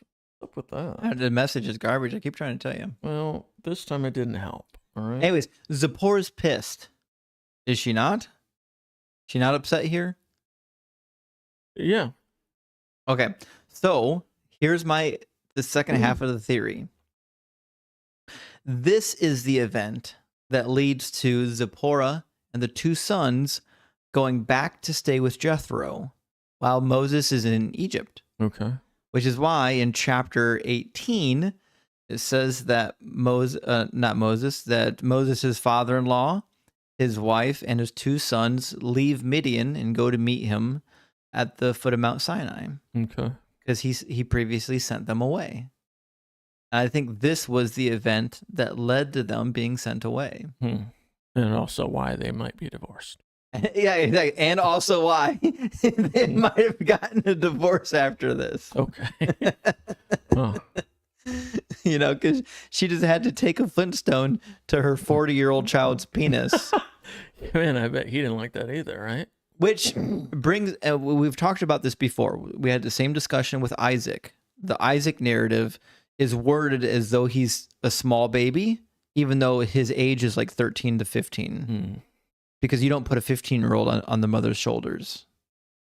Remember when it says that Abraham lifted, not Isaac, I mean Ishmael, lifted Ishmael and placed him on his mother's shoulders before he sent him into the wilderness?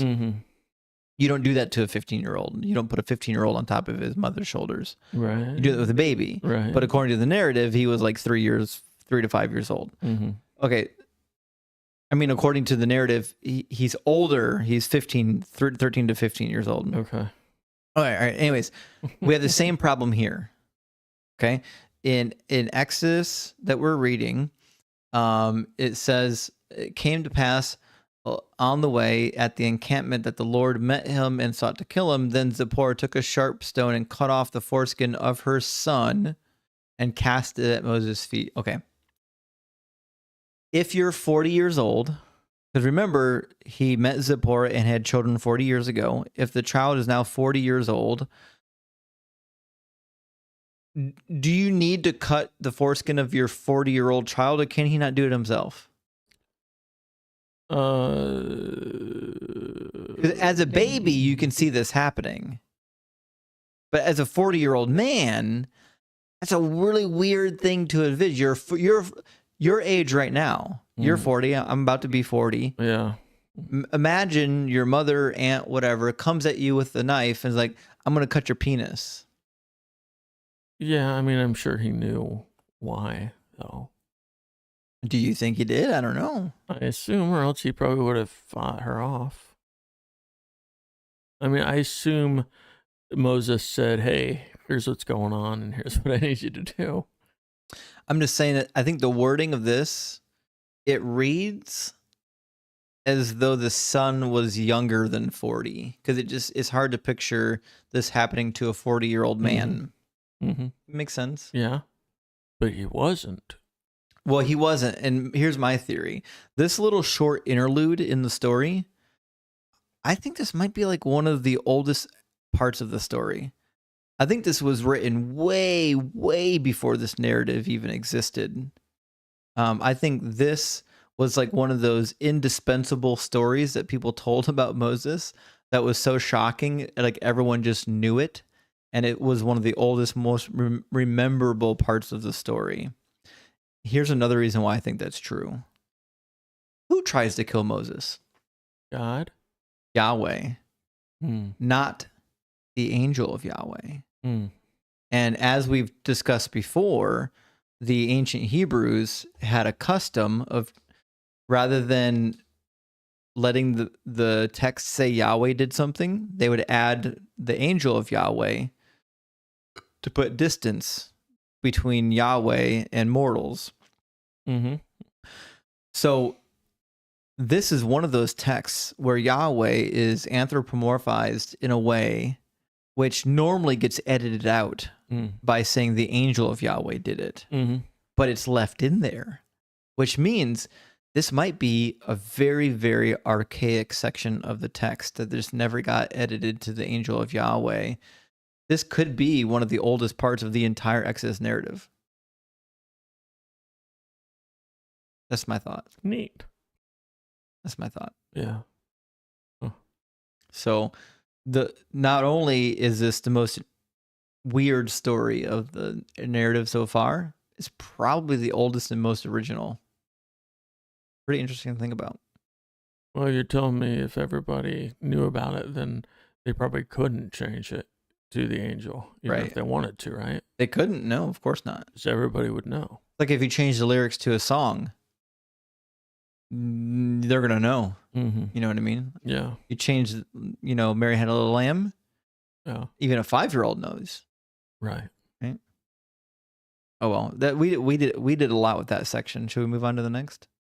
Well, there's a lot to be said. I mean, God doesn't always try to kill, basically his, whatever you call him. I don't know, his emissary. That's the best word, right? Yeah. Do you think he actually tried to kill Moses, or do you think the narrator is just using like suspenseful wording?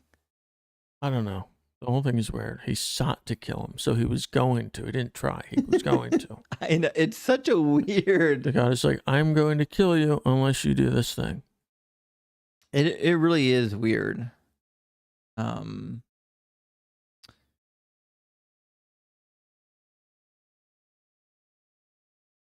Yeah, I'm looking at it right now, and it's in the Hafil verbal stem, which typically means you're causing to do something. Okay. Like rather than saying like he was murdered by Bob, it would be like Bob caused his murder. It's implying that there was like an attempt and premeditatedness to it. Like he is definitively linked to this action. That's what we have here in the Hebrew. It basically is saying that the Lord caused himself, attempted, to kill Moses, which is really interesting because it's so definitive. Like God would fail? Yeah. Okay. Yeah. It really is. Yeah. But the thing of it is, now that you mention it, I bet this one is not in the Ten Commandments movie. not so much. Now that you mention it, because the text says that the Lord met him and tried to kill him. That can't be correct. Right. God doesn't try to do things typically and then like fail to do it. Mm-hmm. Now, the word that we have here, bakas, just means to seek or to find. It's used idiomatically when it says try to kill him.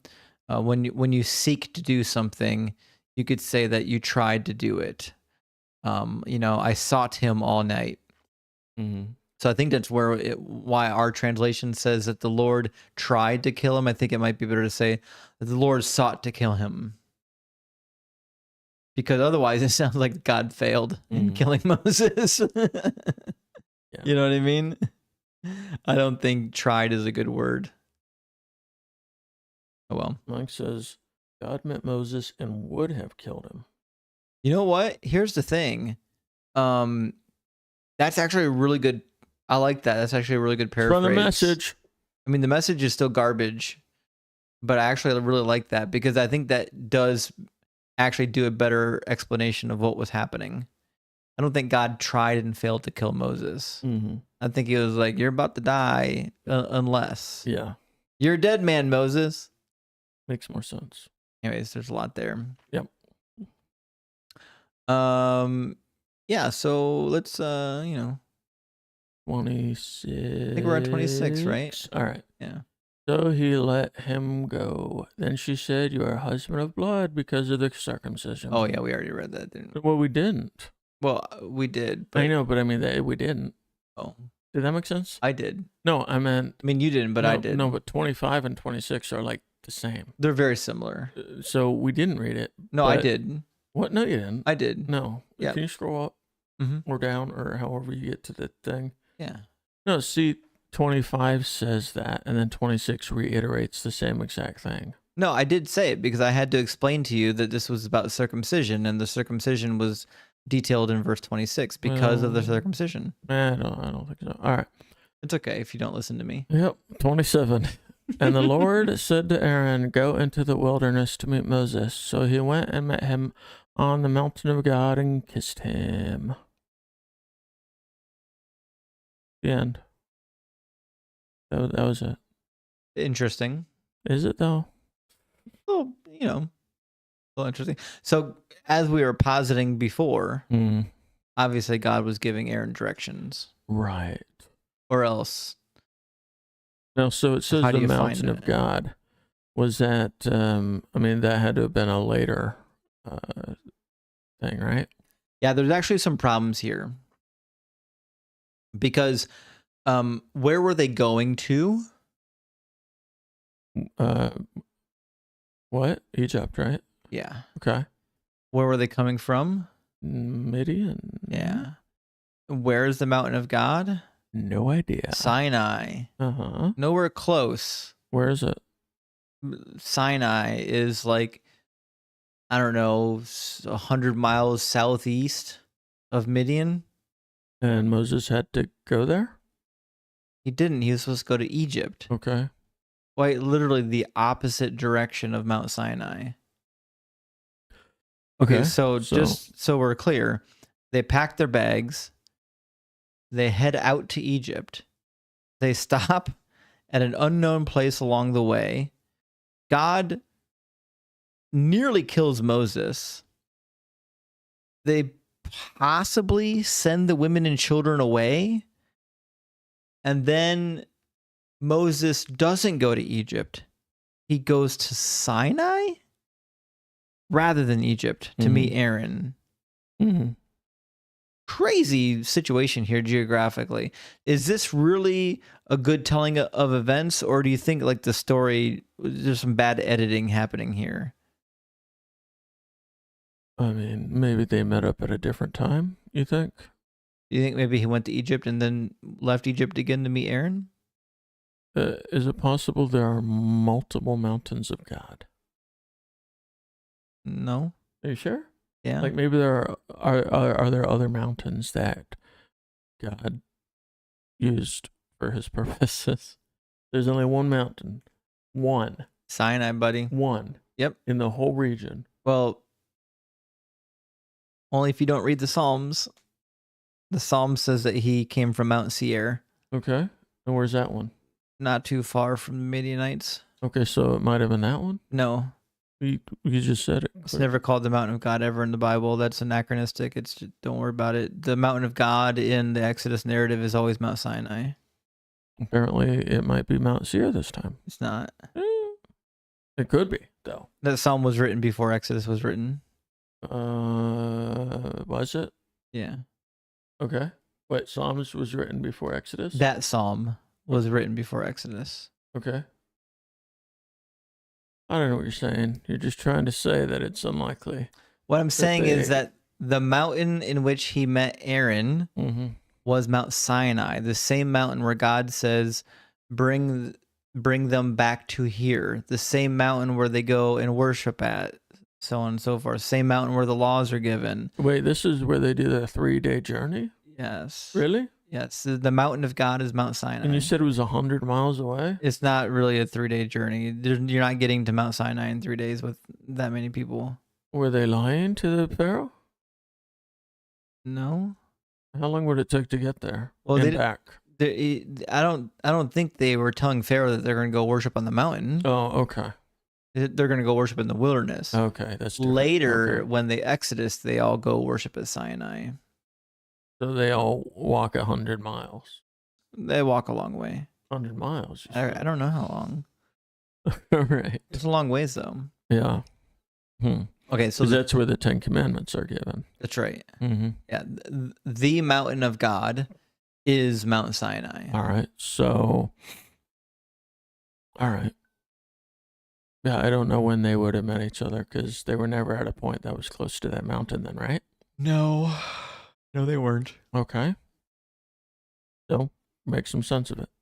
There's no sense to be made of it. The geography and the chronology's off. Somebody edited something out of place. Okay. Unless he changed his mind about going to Egypt because of the whole killing thing and the penis blood. And so he's like, I'll just go 100 miles out of my way. Yeah, isn't that weird? Uh-huh. It almost make more sense if this happened before he departed for Egypt. Rather than after. Like Egypt, Midian, the mountain. Yeah. So it'd only be like 50 miles. It would make more sense if he left Midian and then went to the mountain and then to Egypt.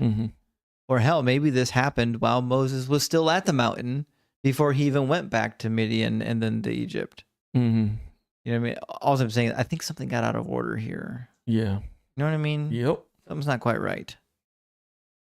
It doesn't make, and anyone listening to this, just look up an ancient Bible map and see where Mount Sinai and Midian and Egypt were. It doesn't make sense that you would make a pit stop at Sinai going from the land of Midian to Egypt. Unless they're talking about Mount Sierra. In fact, I'll just... Right? They're not talking about Mount Seir. I'll have to look into that one.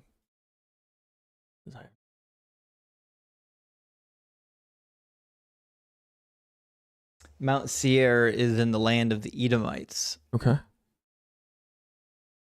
But you said it was close to Midian? No, it's north of Midian. All right, so here is the land of Midian, way over over here-ish. Now, this is not a great representation. The Midianites lived all the way up as far as north as here. This is Edom. This is where Mount Seir is. Mount Seir is here. Midian is here. Egypt is here. This is the Sinai Peninsula, which means Mount Sinai is like down in here. So if they stopped at Sinai on the way to Egypt, they would have had to go up and around and then all the way down here and then along this way, which is not a great route. This is an appropriate route, like this, up and over and through. Or up, there's a popular route that went this way. It went from Gaza all the way down into Egypt. Well, is it possible that that was the plan?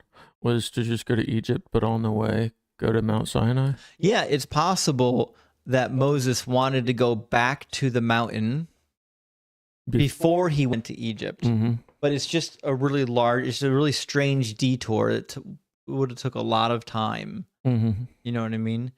Especially since it says initially that they took his wife and sons, put them on a donkey, and went back to the land of Egypt. That's not true. It probably should say they went back, they returned, they started to go to Egypt. You know what I mean? Mm-hmm. And then they had a little fight. With a big old pit stop. And Moses was like, all right, get out of here, and I'll go on ahead myself. Yeah. Is that what you're saying? That's what I'm thinking. Okay. I don't know if it's true. This is speculation. How long do you think it would take to get to Mount Sinai from Midian? I don't know. On donkey, I guess. I didn't put it on Google Maps. We can Google Maps it later. All right. Yeah. I don't know. Let's read the last section, 28-30. Moses told Aaron all the words of the Lord who had sent him and all the signs which he had commanded him. Then Moses and Aaron went and gathered together all the elders of the children of Israel. And Aaron spoke all the words which the Lord had spoken to Moses. Then he did the signs in the sight of the people. So the people believed. And when they heard that the Lord had visited the children of Israel and that he had looked on their affliction, then they bowed their heads and worshipped. Cool. Yeah.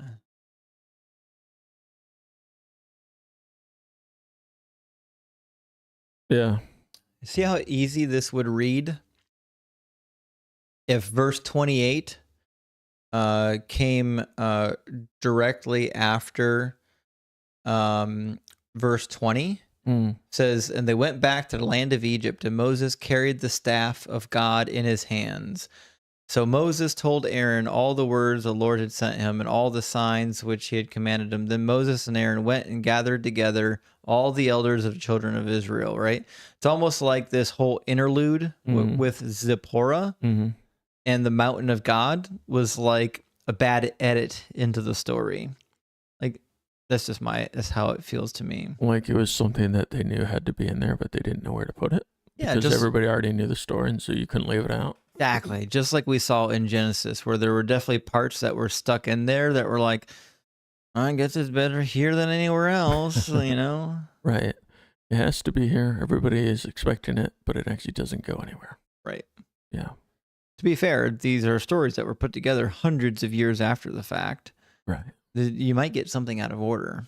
Unless it's inerrant, in which case you didn't. Yeah, but I mean, honestly, anyone really doing a deep dive Bible study like what we're doing, it's got to be really hard to hold the inerrancy once you really read the text. I don't know. You said somebody wrote a book about that, right? Who? Some guy who believed that it was inerrant, even after going through all this stuff.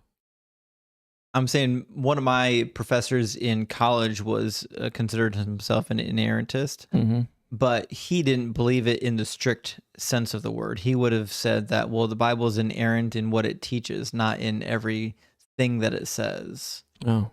And then, but that just is an ambiguous phrase. What do you mean in what it teaches? It's cheating, is what it is. Yeah, it's just making it ambiguous. Gotcha. Yeah. So that's the end of the chapter, All and right, it's only number- 9 number o'clock. number So you 5? want to spend 3 more hours on the? I'm just joking. Let's do it. No, I gotta go to bed. No, you don't. I do. My bedtime is 10 o'clock, but my Uh-huh. man. Well, then we have an hour. No, we don't have an hour. I have to do things before I go to bed. I have an hour. All I right. know, you have an hour. Let's put you to bed. All right. To give you a kiss on your forehead. Are you gonna tuck me in? Sure. All right. All right. If I get scared, will you read me a book? Yeah. Bedtime story? Or I'll keep the night light on for you. Okay, just don't read Exodus. It's a terrifying story. Uh-huh. All right.